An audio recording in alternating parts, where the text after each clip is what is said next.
வல்லமையுள்ள கர்த்தாவே, மகிமை நிறைந்த தேவனே, இந்த நல்ல ஓய்வு நாளின் காலை வேளைக்காக நமக்கு நன்றி செலுத்துகிறோம். ராஜாதி ராஜாவுடைய சமூகத்தில் ஆண்டவரே, நாங்கள் கூடி வந்து ஒருமனப்பட்டவர்களாய் ஆண்டவரே தேவனாய கர்த்தரை போற்றி புகழ, உம்மை துதிக்க, உம்மை ஆராதிக்க எங்களுக்கு கொடுத்த நல்ல கிருபைக்காக, ஜீவன் சுகம் பலனுக்காக நன்றி செலுத்துகிறோம்ப்பா. எங்கள் மத்தியில் நீங்கள் வந்திருப்பதற்காக ஸ்தோத்திரம். வாக்குத்தத்தத்தில் உண்மையுள்ள தேவன் இந்த நாளிலே எங்களை ஆசீர்வதிக்கும்படியாய், எங்களை பலப்படுத்தும்படியாய் எங்கள் மத்தியில் ஆண்டவரே வந்திருப்பதற்காய் உமக்கு கொடாகொடி நன்றி செலுத்துகிறோம். தேவரீர் எங்கள் மத்தியில் இடைப்படுவீராக, பரிசுத்த வல்லமையிலாக எங்களை நிறைப்பீராக. உமக்கென்று ஆண்டவரை நாங்கள் ஜீவிக்க, பரிசுத்தவான்களாய் எழுந்து நிற்க தேவரீர் எங்களுக்கு உதவி செய்வீராக. புத்தியுள்ள ஆராதனையாய் ஆண்டவரை இதை மாற்றித்தாங்க. ஆவியோடும் உண்மையோடும் ஆராதிக்க எங்கள் எல்லாருக்கும் பலன் தாங்க. முழு பலத்தோடு ஆண்டவரே தாவீதை போல உண்மை ஆண்டவரே துதிக்க எங்களுக்கு கிருபை செய்யுங்க. ஆவியானுடைய பிரசன்னம் எங்களை ஆளுகை செய்யட்டும், எங்களை பலப்படுத்தட்டும். இயேசுவின் நாமத்தில் ஜெபிக்கிறேன் பிதாவே, ஆமென். உட்காரோம். உன்னத பாடல்கள் 1206வது பாடல். மகிழ்ந்திடுவேன் நான் கர்த்தருக்குள், களி கூறுவேன் என் தேவனுக்குள் என்ற பாடல். மகிழ்ந்திடுவேன் நான் கர்த்தருக்குள், களி கூறுவேன் என் தேவனுக்குள், தேவனுக்குள். ஆமென் அல்லேலூயா, ஆமென் அல்லேலூயா, ஆமென் அல்லேலூயா, ஆமென் அல்லேலூயா, ஆமென் அல்லேலூயா, ஆமென் அல்லேலூயா, ஆமென் அல்லேலூயா, ஆமென் அல்லேலூயா. அத்தி மரம் தொழிற் விடாமல் போனாலும், காட்சி செடியில் பழம் இல்லாமல் போனாலும், அத்தி மரம் தொழிற் விடாமல் போனாலும், காட்சி செடியில் பழம் இல்லாமல் போனாலும், மகிழ்ந்திடுவேன் நான் கர்த்தருக்குள், களி கூறுவேன் என் தேவனுக்குள், ரட்சிப்பின் தேவனுக்குள்.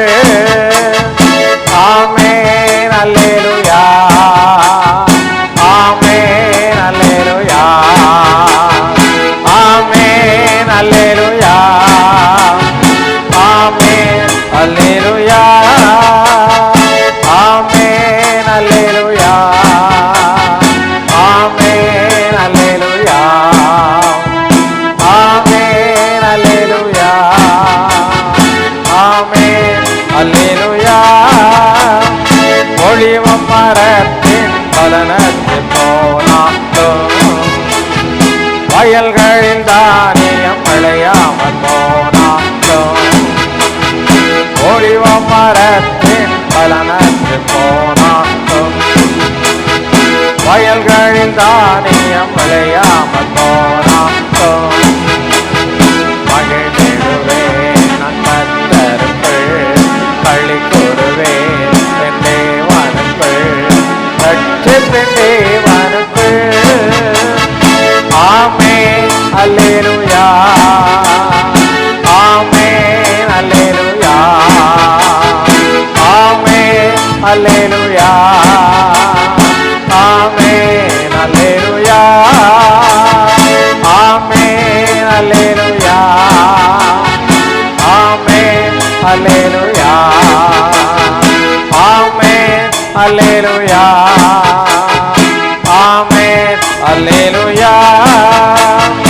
இடையில் ஆடுகள் முதலெடுத்து போனாலும், தொழுவத்தில் மாடுகள் எல்லாம் போனாலும், இடையில் ஆடுகள் முதலெடுத்து போனாலும், தொழுவத்தில் மாடுகள் எல்லாம் போனாலும், மகிழ்ந்திடுவேன் நான் கர்த்தருக்குள், களி கூறுவேன் என் தேவனுக்குள், ரட்சிப்பின் தேவனுக்குள்.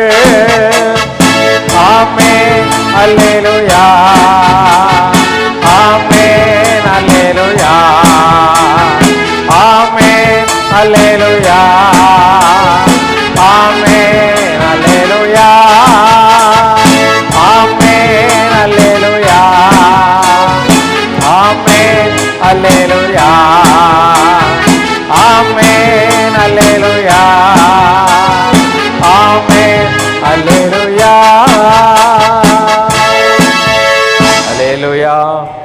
ஹல்லேலூயா. யாரும் எழுதுண்டு உன்னத பாடல்கள் 1186வது பாடலை பாடுவோம். 1186வது உன்னத பாடல்கள். விநாயகர் எப்பொழுதும் அவர்கிட்ட கேட்குற பிள்ளைகளுக்கு ரெட்டிப்பான நன்மைகளை கொடுக்குற தேவன். நம்முடைய வாஞ்சை எப்படி இருக்குதுங்கிறது தான் முக்கியம். நம்முடைய வாஞ்சை எப்படி இருக்கிறவங்க தான் முக்கியம் இல்லை, அப்படி தானே? ஆமாம், நாம் முன்னேறி செல்லும் பொழுது நம்மளை இழுத்து நிறுத்துறதுக்குன்னு நிறைய சக்திகள் என்ன செய்யும், நம்ம சுற்றி வரும். முன்னேறி செல்ல முடியாதபடி இழுத்து நம்மளை கீழே போடுறதுக்காக நிறைய பேர் என்ன செய்வாங்க, சுற்றி வருவாங்க. ஆனாலும் அதையெல்லாம் மேற்கொண்டு நம்ம என்ன செய்யணும்.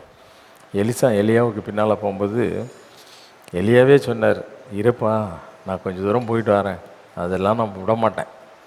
பிடிவாதமாக என்ன செய்தான் போனான் இல்லை. போகும்பொழுது அவர் கேட்டார், என்னப்பா வேணும், உங்ககிட்ட இருக்க வல்லமையில். ஆமாம், அவருடைய பார்வையெல்லாம் எங்கே இருந்தது, வல்லமையை பெறுவதில் இருந்தது. வல்லமையை பெறுவதில் இருந்தது இல்லை. எலிசாவுக்கு பின்னால் ஒரு வேலைக்காரன் போனான். எலிசாவுக்கு பின்னால் ஆமாம், அந்த வேலைக்காரன் பார்வையெல்லாம் எங்கே இருந்தது. ஆமாம், பொருள்கள் மேலே இருந்தது, வல்லமை மேலே இல்லை, உலக பிரகாரமான பொருள்கள் மேலே காணப்பட்டது. அவனுக்கு கிடைச்சது என்னது. ஆமாம், எலிசாவுக்கு கிடைச்சது ரெட்டிப்பான வல்லமை. ஆனால் கேயாசிக்கு கிடைச்சது குஷ்டரோகம் தான் என்ன செய்யுது, கிடைச்சிது இல்லையா. ஆமாம், ஆகவே உலகத்தில் உள்ளவைகளிலும் என்ன செய்யக்கூடாதான், அன்பு கூறக்கூடாது. என்ன செய்யக்கூடாது. ஆமாம், உலகத்தில் அன்பு கூர்ந்தால் பிதாவுனுடைய அன்பு நமக்குள்ளே என்ன செய்யாது, பூரணப்பட்டு இருக்காது. ஆமாம், அதனால் ஆண்டவரை பார்த்து கேட்கணும், ஆண்டவரே உம்முடைய அன்பினால் என்ன செய்யுங்க, நிரப்புங்க. உம்மை நோக்கி பார்க்க எனக்கு கிருபை செய்யுங்க. இந்த கடைசி காலத்தில் நான் எதை பார்க்கணும், உங்களையே நோக்கி பார்க்கணும். உங்களையே நோக்கி பார்த்து உம்மை நாங்கள் பெல்ச நிலம். அப்படிப்பட்ட கிருபை எங்களுக்கு தாங்க. ரெட்டிப்பான வல்லமையினால் எங்களை என்ன செய்யுங்க, நிரப்புங்க. ரெட்டிப்பான வல்லமையினால் எங்களை நிரப்புங்க என்று சொல்லி தேவனை நோக்கி ஒவ்வொரு வரியும் பாடும்போது மரியாதை குறித்து, தாவீதை குறித்து எல்லாம் சொல்லும் பொழுது, அப்போஸ்தலருடைய காலங்களை குறித்து சொல்லும் பொழுது அதை உணர்ந்து அதே அனுபவத்தை, அதே பாக்கியத்தை, அதே கிருபையை எனக்கு தாங்க என்று ஆண்டவரே என்று சொல்லி உணர்ந்து இந்த பாடலை பாடும்.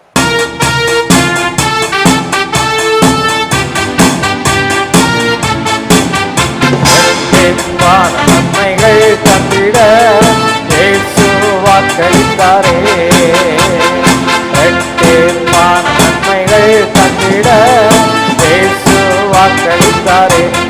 மாறி மேல் மாறி மழையே உன்னதத்தினின்று வந்திறந்தோரே.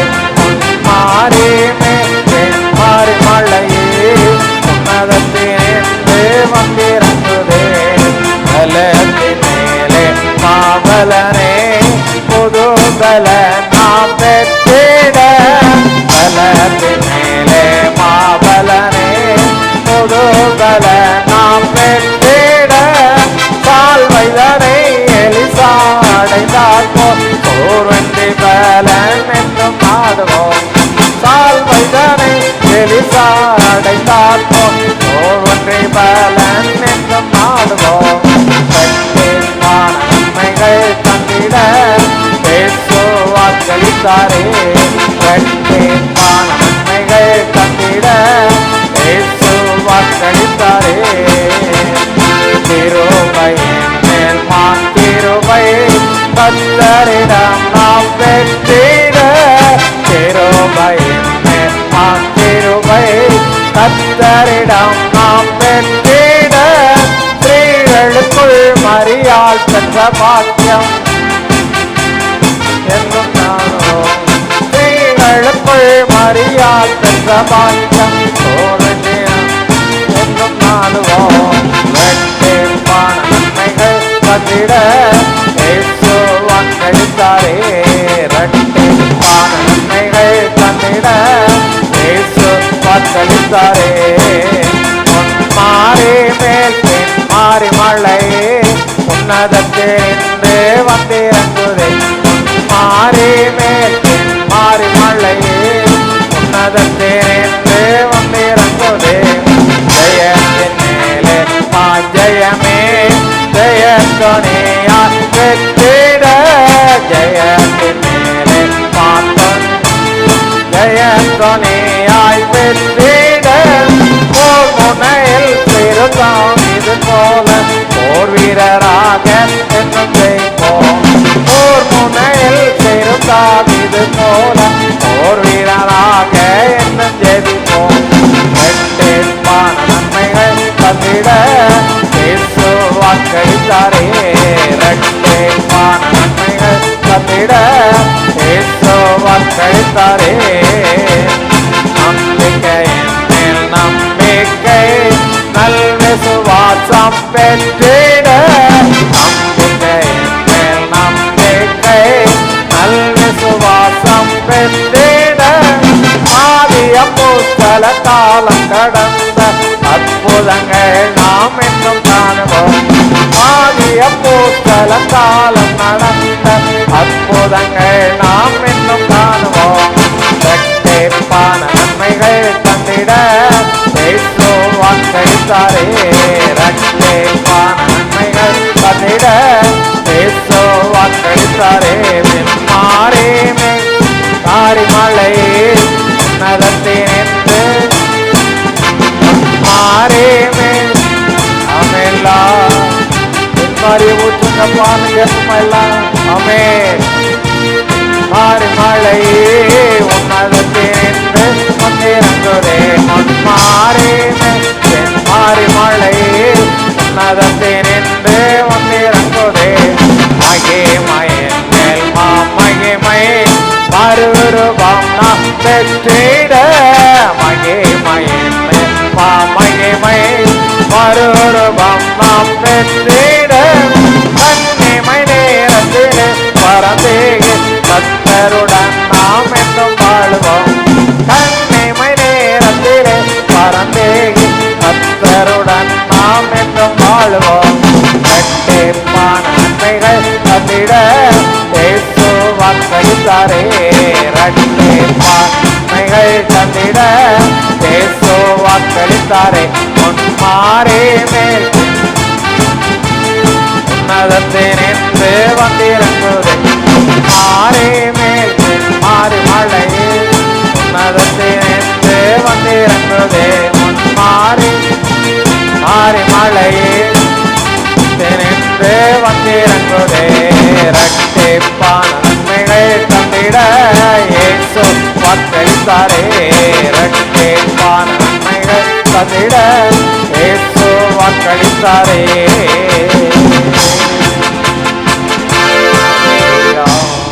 ஹல்லேலூயா. எல்லாம் கண்கள் மூடி ஆண்டவருடைய சமூகத்தை கேட்போம். ஆண்டவரே, நீங்க எங்களுக்கு சொன்னீங்க, தயவுள்ள சித்தத்தின்படி எங்களுடைய உள்ளத்தில் விருப்பங்களையும் வாஞ்சைகளையும் உருவாக்குகிற தேவன் நீங்கள் தான் ஆண்டவரே. எங்கள் வாழ்க்கையில் எத்தனையோ விருப்பங்கள் உண்டு, மாம்சீக ஆசைகள் உண்டு. ஆனால் ஆவிக்குள்ளே எந்த அளவு நாங்கள் வாஞ்சிக்கிறோம் அப்படிங்கிறது உங்களுக்கு தான் தெரியும். மாம்சத்திற்குரிய காரியங்களை மட்டும் வாஞ்சிக்கிறது இல்லைப்பா, ஆவிக்குரிய காரியங்களுக்காக ஏங்கி தவிக்கணும். அப்படிப்பட்ட உள்ளத்தை எங்களுக்கு தாங்க, அப்படிப்பட்ட உள்ளத்தை எங்களுக்கு தாங்க ஆண்டவரே. தேவனாய் கர்த்தர் எங்களுடைய விருப்பங்களுக்கும் எங்களுடைய வேண்டுதல்களுக்கும் அதிகமாய் அதிகமாய் எங்களுக்குள்ள கிரியை செய்கிற வல்லமையுள்ள கர்த்தர் என்று வேதத்தில் நாங்கள் வாசிக்கிறோம். இந்த நாளிலும் ஆண்டவரே, அந்த வல்லமை எங்களை ஆளுகை செய்யணும். இந்த வல்லமையினால் எங்களை ஆட்கொள்ளுங்கப்பா, இந்த வல்லமையினால் எங்களை ஆட்கொள்ளுங்க ஆண்டவரே. நம்முடைய வல்லமை பெரியது, மகா பெரியது ஆண்டவரே. இந்த உலகத்தில் உள்ள எந்த ஒரு வல்லமையை காட்டிலும், எந்த ஒரு வல்லமையை காட்டிலும் எத்தனையோ பெரிய பெரிய காரியங்களை குறித்து மனிதர்கள் மேன்மை பாராட்டலாம். இந்த கடைசி காலத்தில் ஒவ்வொரு நாடு ஆண்டவரே அவருடைய இராணுவ பலத்தை குறித்து மேன்மை பாராட்டுகிறாங்க. ஆனால் தேவராகிய கர்த்தருக்கு முன்னால் ஒருவரும் நிலைநிற்க முடியாது என்ற அறிவு மனிதனுக்கு அற்று போனதுப்பா. ஆனால் எங்கள் வாழ்க்கையில் அது இருக்கக்கூடாது. தேவரீர் சகலவற்றையும் செய்ய வல்லவர் என்ற ஒரு ஆணித்தரமான நம்பிக்கை, விசுவாசத்தை எங்கள் உள்ளத்தில் வைக்கும்படியா செபிக்கிறோம். என்னால் செய்யக்கூடாத அதிசயமான காரியம் ஒன்று உண்டோ என்று சொல்லி கேட்டீங்கப்பா. ஒன்றுமே கிடையாதப்பா. மனுஷனால் கூடாத காரியம் எல்லாம் உங்களால் கூடும், உங்களால் கூடும் ஆண்டவரே. எங்கள் வாழ்க்கையில் சகலவற்றையும் செய்ய வல்லமையுள்ள கர்த்தர் நீங்கள். எங்க வாழ்க்கை தலைகீழாக ஒரே நிமிஷத்துல மாற்ற வல்லமையுள்ள கர்த்தர் நீங்க ஆண்டவரே. ஒரு யோசேப்பை சில மணி நொடிகள், சில நொடி பொழுதுல அரசனாய் மாற்றக்கூடிய வல்லமை உங்களுக்கு மட்டும்தான்ப்பா உண்டு. ஒரே ஒரு வார்த்தை சொன்ன மாத்திரத்துல லாசரு கல்லையில இருந்து உயிரோடு கூட வெளியே வந்தான். அந்த வல்லமை உங்களுக்கு மட்டும்தான் உண்டாண்டவரே. ஹல்லேலூயா. மரணத்தை ஜெயித்த தேவன் நீங்க, மரணத்தை ஜெயித்த தேவன் நீங்க ஆண்டவரே. தண்ணீரின் மேல் நடந்த கர்த்தர் நீங்க தான்ப்பா. செங்கடலை இரண்டாக பிளந்த தேவனும் நீங்க தான். சர்வ வல்லமையுள்ள கர்த்தர் நீங்க ஆண்டவரே. அந்த ஒரு மகா பெரிய அறிவை எங்க ஒவ்வொருவருக்கும் தரும்படியா ஜெபிக்கிறோம். ஹல்லேலூயா. உம்மை நோக்கி கெஞ்சுகிறோம் ஆண்டவரே. உங்களை பற்றி ஏதோ சாதாரணமா நினைச்சு மற்ற கடவுள்களை போல, மற்ற தேவர்களை போல, உலகத்தில் ஆண்டவர் ஆளுகை செய்யக்கூடிய பொல்லாத சக்திகளை போல உங்களையும் நாங்க நினைச்சிட கூடாதுப்பா. வானத்தை பூமி உண்டாக்கின தேவன் நீங்க என்ன அறிவு எங்களுக்குள்ள வரணும்பா. அண்ட சராசரங்களையும் ஆளுகை செய்கிற பராபரனே, உம்மை நாங்கள் ஸ்தோத்தரிக்கிறோம், உம்மை நாங்கள் போற்றுகிறோம், உம்மை நாங்கள் புகழுகிறோம் ஆண்டவரே. கடைசி காலங்களிலே யுத்தங்களின் செய்திகளையும் கேள்விப்படுவீங்க. ஆனாலும் நீங்க பயப்படாதீங்கன்னு சொன்னீங்கப்பா. நீங்க பயப்படாதீங்கன்னு சொன்னீங்க. பயமற்ற ஒரு வாழ்க்கை எங்களுக்கு கொடுக்கிற தேவன் நீங்கப்பா. எதை குறித்து நாங்க கலங்க வேண்டிய அவசியம் இல்லை. தேவரீர் எங்களோடு கூட இருக்கிறீங்க, தேவரீர் எங்களோடு கூட இருக்கிறீங்க. எங்களை சூழ அநேக காரியங்கள் நடக்கலாம், எங்களை சுற்றி அநேக பயங்கரங்கள் நடக்கலாம். ஆனா நாங்க உங்களுடைய பிள்ளைங்க, உங்களுடைய சட்டைகளின் மறைவில் இருக்கிறவர்கள் ஆண்டவரே. எதை குறித்து நாங்க பயப்பட வேண்டிய அவசியம் அல்ல, எதை குறித்து நாங்க அஞ்ச வேண்டிய அவசியம் இல்லை. ஹல்லேலூயா, ஹல்லேலூயா. மகா பராக்கிரமம் உள்ள கர்த்தாவே, உம்மை நாங்கள் ஸ்தோத்திரிக்கிறோம். மகிமை நிறைந்தவரே, உம்மை நாங்கள் போற்றுகிறோம், உம்மை நாங்கள் துதிக்கிறோம், உம்மை நாங்கள் ஆராதிக்கிறோம் ஆண்டவரே. ஒருவரும் கிட்ட சேர முடியாத ஒளியில் வாசம் பண்ணுகிற ஒளியான தேவனே, உம்மை நாங்கள் ஸ்தோத்திரிக்கிறோம்.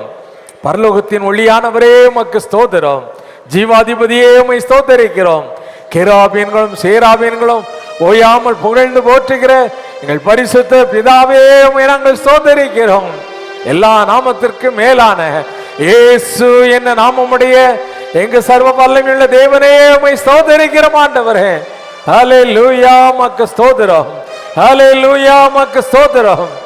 வானத்திலும் பூமியிலும் சகல அதிகாரம் உடைய கர்த்தாவே, உம்முடைய பிள்ளைகளாய் எங்களை தெரிந்து கொண்டதற்காய் உங்களுக்கு நாங்க நன்றி செலுத்துகிறோம், உங்களுக்கு நாங்க நன்றி செலுத்துகிறோம், உங்களுக்கு நாங்க நன்றி செலுத்துகிறோம் ஆண்டவரே.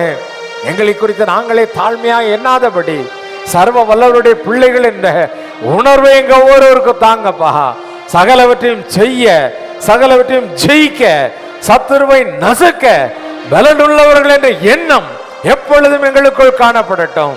மகோதா லரஷகரபா மிகதா லரா ஷகதா லர சந்தர ருகபா கபிதஹா மலர சகதூரி அக்கபலவா. சத்துருவின் சகல வல்லமைகளையும் மேற்கொள்ளும்படியான வல்லமையை எங்களுடைய காலத்திலே கொடுத்ததற்காய் உமக்கு ஸ்தோத்திரம் ஆண்டவரே. ஹல்லேலூயா. எங்க தனிப்பட்ட வாழ்க்கையிலே எங்க திருச்சபைக்கு விரோதமான எல்லாவித சத்துருவின் கிரியைகளையும் அழிக்கக்கூடிய வல்லமையை எங்க காலத்திலே கொடுத்த தயவிற்காய் உமக்கு ஸ்தோத்திரம். எங்களுக்கு விரோதமான மந்திரவாதம் கிடையாது ஆண்டவரே, எங்களுக்கு விரோதமான குறி சொல்லுதல் கிடையாது. நாங்க ஆவிக்குரிய இஸ்ரவேலர்கள், சகலவற்றையும் ஜெயிக்க பிதாவினுடைய நாமத்திலே வெற்றி சிறக்க பண்ணுகிற தேவன் நீங்க ஆண்டவரே. உம்மை நாங்கள் ஸ்தோத்திரிக்கிறோம், உம்மை நாங்கள் ஆராதிக்கிறோம், உம்மை நாங்கள் மகிமைப்படுத்துகிறோம். சர்வத்துக்கும் அல்ல பிதாவாகி தேவனே, அல்பாவும் ஒமேகாவும் ஆனவரே, ஆதியும் அந்தமும் இல்லாத தேவனே, உம்மை நாங்கள் ஆராதிக்கிறோம், உம்மை நாங்கள் ஆராதிக்கிறோம், உம்மை நாங்கள் போற்றி புகழுகிறோம் ஆண்டவரே. ஹல்லேலூயா, ஹல்லேலூயா. நாங்க மௌனமாய் இருப்பதற்கு ஆண்டவரே, நாங்க ஒரு சாதாரணமான ஆண்டவரே, மற்றவர்களைப் போல் அல்லப்பா. ஒரு தாவீது தன்னுடைய மேன்மை மறந்து தன்னுடைய ஜனங்களுக்கு முன்னால ஆடி பாடி ஆர்ப்பரித்து உம்மை துதித்தானே, அதை விட நாங்க மேன்மையானவர்கள் இல்லை சுவாமி. உம்மை நாங்கள் ஆராதிக்கிறோம், உம்மை நாங்கள் ஆர்ப்பரிக்கிறோம், உம்மை நாங்கள் ஸ்தோத்திரிக்கிறோம், உம்மை நாங்கள் மகிமைப்படுத்துகிறோம் ஆண்டவரே. ஹல்லேலூயா, ஹல்லேலூயா, ஹல்லேலூயா. உம்மை நாங்கள் ஸ்தோத்திரிக்கிறோம். நீரே மகிமைக்கு பாத்திரமானவர். கனத்திற்குரிய தேவன் நீங்க மட்டும்தான் ஆண்டவரே. நீர் ஒருவரே துதிகளின் மத்தியில் வாசம் பண்ணுகிறவர். ஓயாமல் புகழ்ந்து போற்றப்படுகிற பரிசுத்த தேவனே, பரமராஜாவே, உன்னதத்தில் இருக்கிற எங்கள் பரலோக பிதாவே, மீண்டும் எங்க மத்தியில் நியாயாதிபதியாய் வரப்போகிற சர்வ வல்லமையுள்ள தேவனே, உம்மை நாங்கள் ஆராதிக்கிறோம், உம்மை நாங்கள் ஸ்தோத்திரிக்கிறோம். நீர் ஒருவரே துதிக்கு பாத்திரமானவர். நீர் ஒருவரே கனத்திற்குரியவர். சகல மகிமை உமக்குரியது ஆண்டவரே. அதை உமக்கே செலுத்துகிறோம். சகல துதி, கனம், மகிமை எல்லாவற்றையும் எங்கள் இயேசுவின் மூலமாக உமக்கு செலுத்துகிறோம், எங்கள் பரலோக பிதாவே. ஆமென், ஆமென். யார் நின்று ஒன்றுமாக சங்கீதம் 65ஆம் சங்கீதம் 1 முதல் 13ஆம் வசனம் முடிய மாறி மாறி வாசிப்போம். தேவனே, சீயோனில் உமக்காக துதியானது அமைந்து காத்திருக்கிறது, பொருத்தனை உமக்கு செலுத்தப்படும். ஜெபத்தை கேட்கிறவரே, மாம்சமான யாவரும் உம்மிடத்தில் வருவார்கள். அக்கிரம விஷயங்கள் என்மேல் மிஞ்சி வல்லமை கொண்டது. தேவரீரோ எங்கள் மீறுதல்களை நிவர்த்தி ஆக்குகிறீர். உம்முடைய பிரகாரங்களில் வாசமாய் இருக்கும்படி நீர் தெரிந்து கொண்டு சேர்த்து கொள்கிறவன் பாக்கியவான். உம்முடைய பரிசுத்த ஆலயமாகிய உமது வீட்டின் நன்மையால் திருப்தியாவோம். பூமியின் கடையாந்தரங்களிலும் தூரமான சமுத்திரங்களிலும் உள்ளவர்கள் எல்லாரும் நம்பும் நம்பிக்கையாயிருக்கிற எங்கள் ரட்சிப்பின் தேவனே, நீர் பயங்கரமான காரியங்களை செய்கிறதினால் எங்களுக்கு நீதியுள்ள உத்தரவு அருளுகிறீர். வல்லமையை இடை கட்டி கொண்டு உம்முடைய பலத்தினால் பர்வதங்களை உறுதிப்படுத்தி சமுத்திரங்களின் மும்முரத்தையும் அவைகளுடைய அலைகளின் இரைச்சலையும் ஜனங்களின் அமளியையும் அமர்த்துகிறீர். கடையாந்திர இடங்களில் குடியிருக்கிறவர்களும் உம்முடைய அடையாளங்களின் நிமித்தம் பயப்படுகிறார்கள். காலையையும் மாலையையும் கலிகூற பண்ணுகிறீர். தேவரீர் பூமியை விசாரித்து அதற்கு நீர் பாய்ச்சுகிறீர். தண்ணீர் நிறைந்த தேவ நதியினால் அதை மிகவும் செழிப்பாக்குகிறீர். இப்படி நீர் அதை திருத்தி அவர்களுக்கு தானியத்தை விளைவிக்கிறீர். அதன் வரப்புகள் தனியத்தக்கதாய் அதன் படைச்சால்களுக்கு தண்ணீர் இறைத்து அதை மலைகளால் கரைய பண்ணி அதன் பயிரை ஆசீர்வதிக்கிறீர். வருஷத்தை உம்முடைய நன்மையால் முடிசூட்டுகிறீர். உமது பாதைகள் நெய்யாய் பொழிகிறது. வனாந்திர தாவரங்களிலும் பொழிகிறது. மேடுகள் சுற்றிலும் பூரிப்பாய் இருக்கிறது. மேய்ச்சல் உள்ள வெளிகளில் ஆடுகள் நிறைந்திருக்கிறது. பள்ளத்தாக்குகள் தானியத்தால் மூடியிருக்கிறது. அவைகள் கம்பீரித்து பாடுகிறது. பிதாவுக்கும் குமாரனுக்கும் பரிசுத்தாவிக்கும் மேம்டாதாக ஆமேன். அவர் முழங்கால் படிட்டு கர்த்தருடைய ஜெபத்தை சொல்லுவோம். பரமண்டலங்களில் இருக்கிற எங்கள் பிதாவே, உம்முடைய நாமம் பரிசுத்தப்படுவதாக, உம்முடைய ராஜ்யம் வருவதாக, உம்முடைய சித்தம் பரமண்டலத்திலே செய்யப்படுவது போல பூமியிலேயும் செய்யப்படுவதாக. அன்றன்று உள்ள எங்கள் அப்பத்தை எங்களுக்கு இன்று தாரும். எங்களுக்கு விரோதமாய் குற்றம் செய்கிறவர்களுக்கு நாங்கள் மன்னிக்கிறது போல எங்கள் குற்றங்களை எங்களுக்கு மன்னியும். எங்களை சோதனைக்குள் பிரவேசிக்க பண்ணாமல் தீமை நின்று எங்களை ரட்சித்துக் கொள்ளும். ராஜ்யமும் வல்லமையும் மகிமையும் என்னென்றைக்கும் உடையவைகளே, ஆமேன். அப்போஸ்தலர் விசுவாசத்தை அறிக்கை செய்வோம். வானத்தையும் பூமியையும் படைத்த சர்வ வல்லமையுள்ள பிதாவாகிய தேவனை விசுவாசிக்கிறேன். உடைய ஒரே பேரான குமாரனாகிய நம்முடைய நாதர் இயேசு கிறிஸ்துவையும் விசுவாசிக்கிறேன். அவர் பரிசுத்த ஆவியினாலே கன்னி மரியாளிடத்தில் உற்பவித்து பிறந்தார். பொந்திய பிலாத்துவின் காலத்தில் பாடுபட்டு சிலுவையில் அறையுண்டு மரித்து அடக்கம் பண்ணப்பட்டு பாதாளத்தில் இறங்கினார். 3ஆம் நாள் மரித்தோரிடத்திலிருந்து எழுந்தொழினார். பரமண்டலத்துக்கு ஏறி சர்வ வல்லமையுள்ள பிதாவாகிய தன்னுடைய வலது பாசத்திலே வீற்றிருக்கிறார். எவ்விடத்திலிருந்து உயிருள்ளோரையும் மரித்தோரும் நியாயந்திருக்க வருவார். பரிசுத்த ஆவியும் விசுவாசிக்கிறேன். பொதுவாக இருக்கிற பரிசுத்த சபையும் பரிசுத்த வான்களுடைய ஐக்கியமும் பாவம் மன்னிப்பும் சரீர உயிர்த்தெழுதலும் நித்திய ஜீவனும் என்று விசுவாசிக்கிறேன். ஆமென். உட்காருவோம். வேதத்திலிருந்து ஒரு பகுதி வாசிக்கப்போம். வாசிக்கும்படியாக குறிக்கப்பட்ட வேத பகுதி மத்திய எழுதின சுவிசேஷம் 7ஆம் அதிகாரம் 12ஆம் வசனம் முதல் 23ஆம் வசனம் முடிய. வாசிக்கும்படியாக குறிக்கப்பட்ட வேத பகுதி மத்தேயு 7ஆம் அதிகாரம் 12ஆம் வசனம் முதல் 23ஆம் வசனம் வரை. மத்தேயு 7ஆம் அதிகாரம் 12 முதல் 23 வரை. ஆதலால் மனுஷர் உங்களுக்கு எவைகளை செய்ய விரும்புகிறீர்களோ அவைகளை நீங்களும் அவர்களுக்கு செய்யுங்கள். இதுவே நியாய பிரமாணமும் தீர்க்க தரிசனங்களுமாம். இடுக்கமான வாசல் வழியாய் உட்பிரவேசியுங்கள். கேட்டுக்கு போகிற வாசல் விரிவும் வழி விசாலமுமாய் இருக்கிறது. அதின் வழியாய் பிரவேசிக்கிறவர்கள் அநேகர். ஜீவனுக்கு போகிற வாசல் இடுக்கமும் வழி நெருக்கமுமாய் இருக்கிறது. அதை கண்டுபிடிக்கிறவர்கள் சிலர். கள்ள தீர்க்கதரிசிகளுக்கு எச்சரிக்கையாக இருங்கள். அவர்கள் ஆட்டு தோலை போர்த்து கொண்டு உங்களிடத்தில் வருவார்கள். உள்ளத்திலோ அவர்கள் பட்சிக்கிற ஓநாய்கள். அவர்களுடைய கனிகளினாலே அவர்களை அறிவீர்கள். முட்செடிகளில் திராட்சை பழங்களையும் முட்பூண்டுகளில் அத்திப்பழங்களையும் பறிக்கிறீர்களா? அப்படியே நல்ல மரமெல்லாம் நல்ல கனிகளை கொடுக்கும், கெட்ட மரமோ கெட்ட கனிகளை கொடுக்கும். நல்ல மரம் கெட்ட கனிகளை கொடுக்க மாட்டாது, கெட்ட மரம் நல்ல கனிகளை கொடுக்க மாட்டாது. நல்ல கனி கொடாத மரமெல்லாம் வெட்டுண்டு அக்கினியிலே போடப்படும். ஆதலால் அவர்களுடைய கனிகளினாலே அவர்களே அறிவீர்கள். பரலோகத்தில் இருக்கிற என் பிதாவின் சித்தத்தின்படி செய்கிறவனே பரலோக ராஜ்யத்தில் பிரவேசிப்பானே அல்லாமல் என்னை நோக்கி கர்த்தாவே கர்த்தாவே என்று சொல்லுகிறவன் அதில் பிரவேசிப்பதில்லை. அந்நாளில் அநேகர் என்னை நோக்கி கர்த்தாவே கர்த்தாவே, உமது நாமத்தினாலே தீர்க்கதரிசனம் உரைத்தோம் அல்லவா, உமது நாமத்தினாலே பிசாசுகளை துரத்தினோம் அல்லவா, உமது நாமத்தினாலே அநேக அற்புதங்களை செய்தோம் அல்லவா என்பார்கள். அப்பொழுது நான், ஒரு காலம் உங்களை அறியவில்லை, அக்கிரம செய்கைக்காரரே, என்னை விட்டு அகன்று போங்கள் என்று அவர்களுக்கு சொல்லுவேன். வாசிக்கும்படியாக குறிக்கப்பட்ட வேத பகுதி வாசித்தாயிற்று.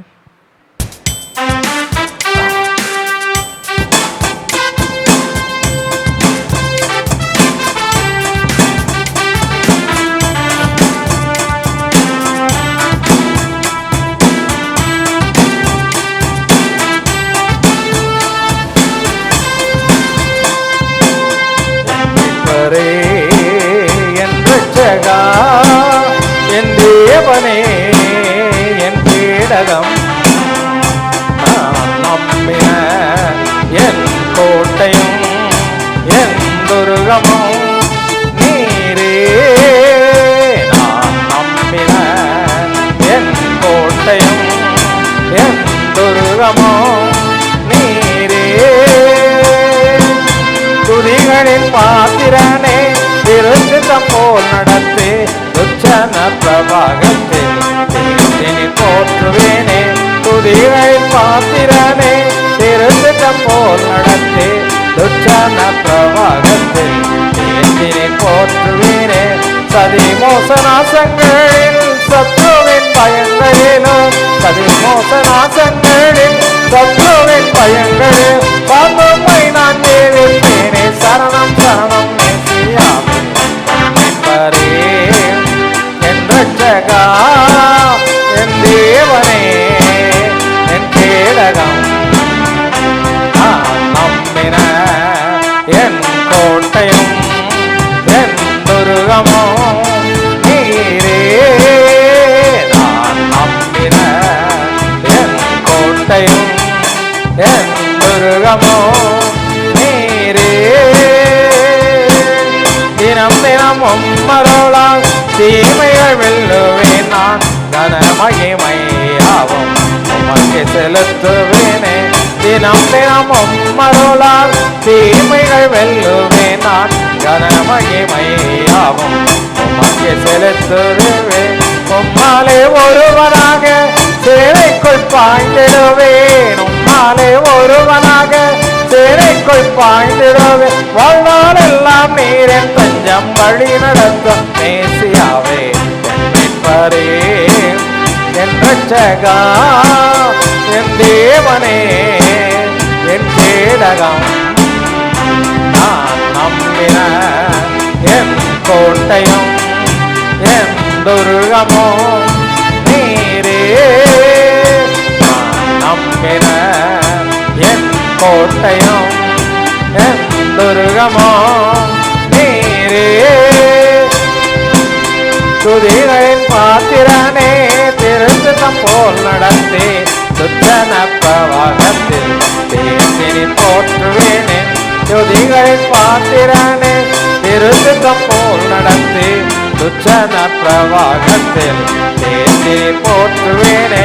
சதி மோசநாசங்களில் சத்ருவின் பயங்களிலும், சதி மோசநாசங்களில் சத்ருவின் பயங்களில் சாந்தம்மை நான் ஜெயிப்பேனே. சரணம் சரணம் மேசியாவே என்பரே என் ரட்சகா, என் தேவனே, என் கேடகம், நான் நம்பின என் கோட்டையும் என் துருகமும் நீரே. நான் நம்பின என் கோட்டையும் என் துருகமும் நீரே. தினம் தினம் உம்மருளால் தீமைகள் வெல்லுவேன் நான், கனமகிமையாவும் உமக்கே செலுத்துவேனே. தினம் தினம் உம்மருளால் தீமைகள் வெல்லுவே நான். கனமகிமையாவும் உமக்கு செலுத்துவேனே.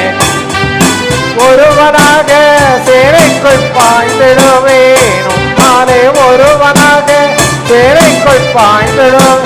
வாழ்நாள் எல்லாம் நீரின் தஞ்சம் வழி நடக்கும் நேசியாவே என்றே என் ரட்சகா என் தேவனே என் கேடகம் நான் நம்பின என் கோட்டையும் என் துருகமோ நீரே.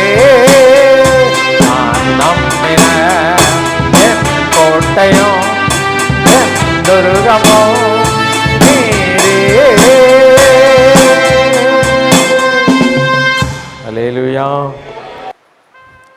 மகிமை நிறைந்த தேவனே, வல்லமையுள்ள கர்த்தாவே, இந்த நாளுக்காக மீண்டும் உமக்கு நன்றி செலுத்துகிறோம். தேவரீர் எங்கள் மத்தியில் வந்து சிங்காசனத்தில் அமர்ந்திருப்பது மட்டுமல்ல, எங்களோடு கூட இடைப்பட்டு எங்களை பலப்படுத்தி எங்களுடைய காயங்களை கட்டி எங்களை சுகமாக்குகிற தேவன் எங்கள் மத்தியில் வந்திருக்கிறீங்க. தொடர்ந்து இந்த நாளிலே ஆண்டவரே உம்மை ஆராதிக்க உமக்கு நன்றி செலுத்த, கடந்த வாரங்களெல்லாம் எங்களை காத்து தயவிருக்காங்க. உமக்கு துதி செலுத்த ஆண்டவரே எங்களுக்கு உதவி செய்தீங்க. உங்களுக்கு ஸ்தோத்திரம். தொடர்ந்து இந்த நாளிலே தேவரீர் எங்களோடு கூட பேசும், நாங்கள் கேட்கிறோம்.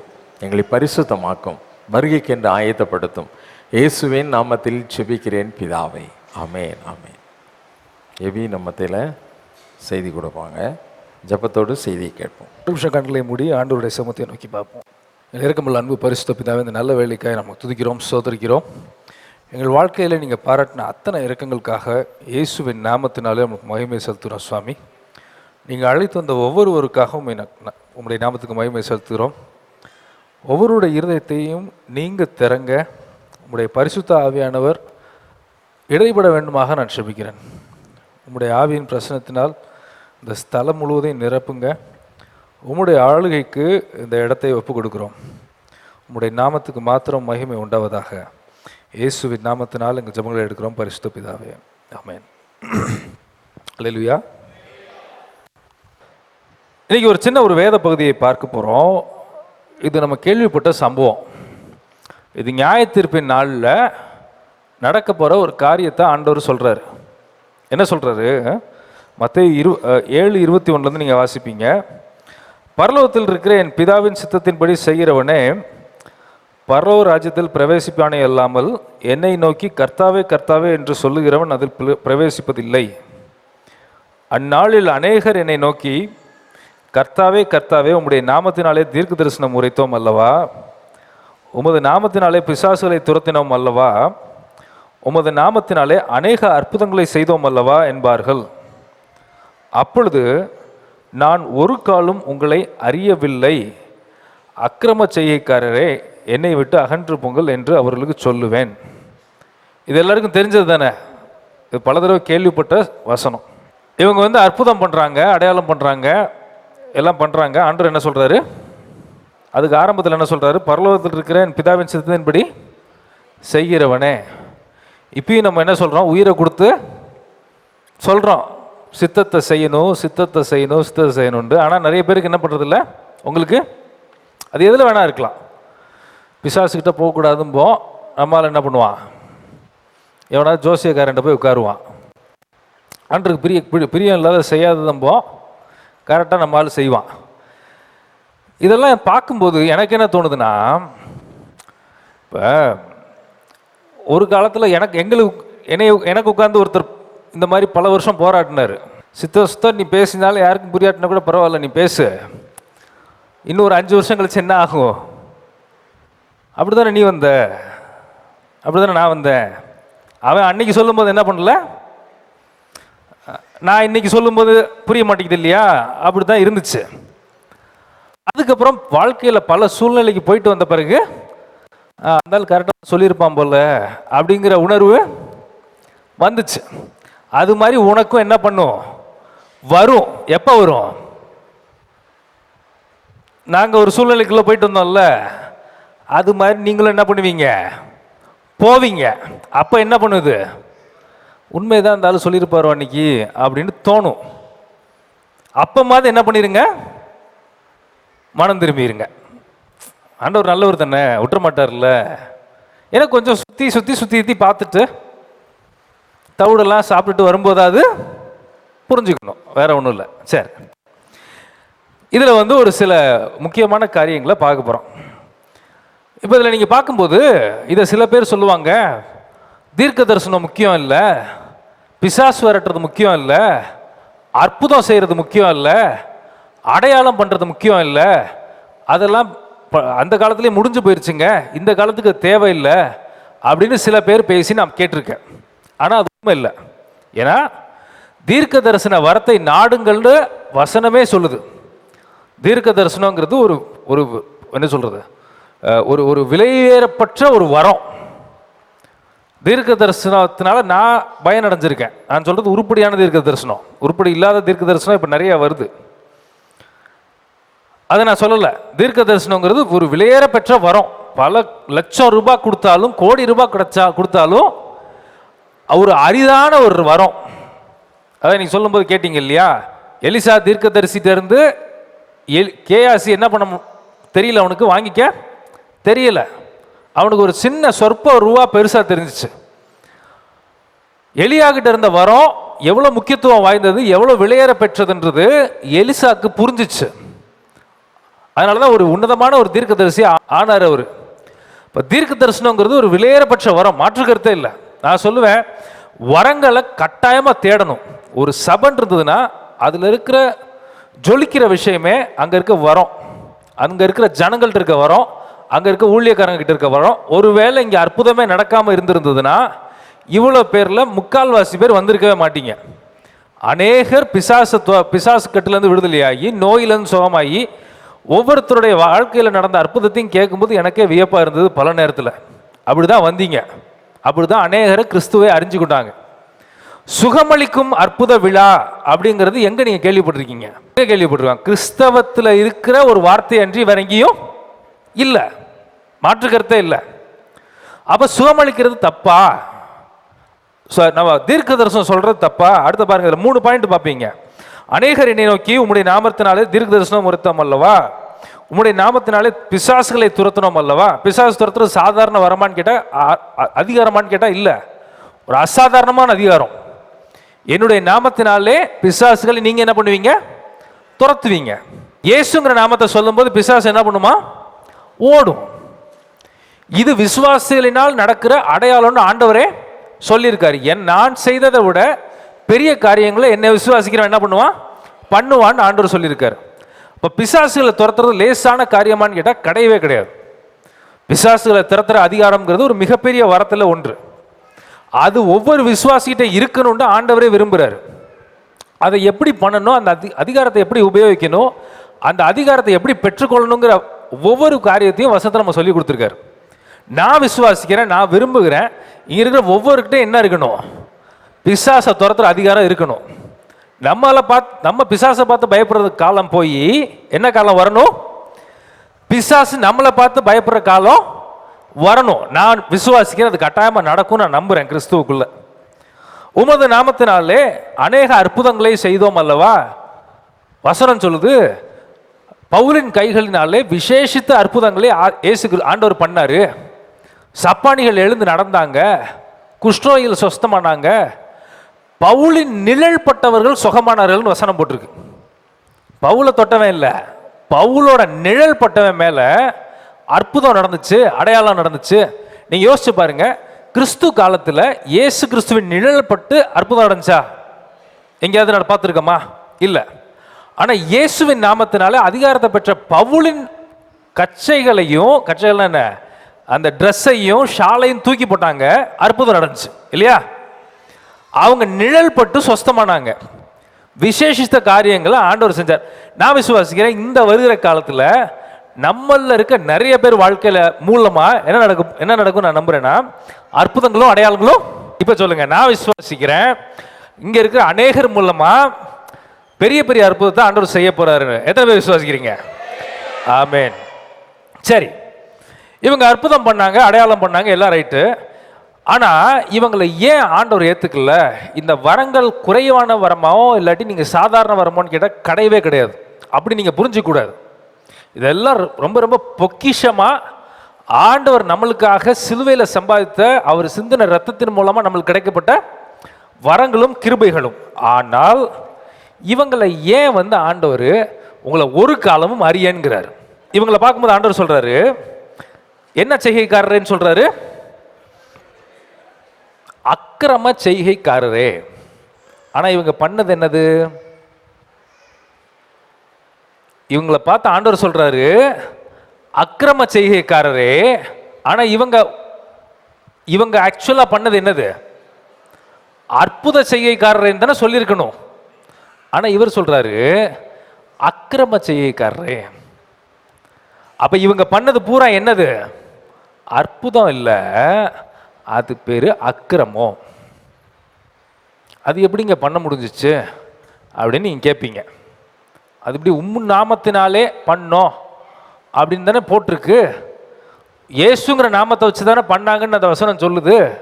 வசனம் சொல்லுதுன்னா அவங்க சொல்றாங்க அப்படின்னு நீங்க யோசிப்பீங்க. ஒரு உதாரணம் சொல்றேன். லூக்கா 8:43 நம்ம வாசிக்கிறோம். 12 வருஷம் பெரும்பாடுன்னு ஒரு பிரச்சனை ஒரு அம்மாவுக்கு இருந்துச்சு. பெரும்பாடுனா உதிரப்போக்கு. அதுக்கு சுகமாக்குறதுக்கு வைத்தியர்களால் கூடாமல் போயிட்டு.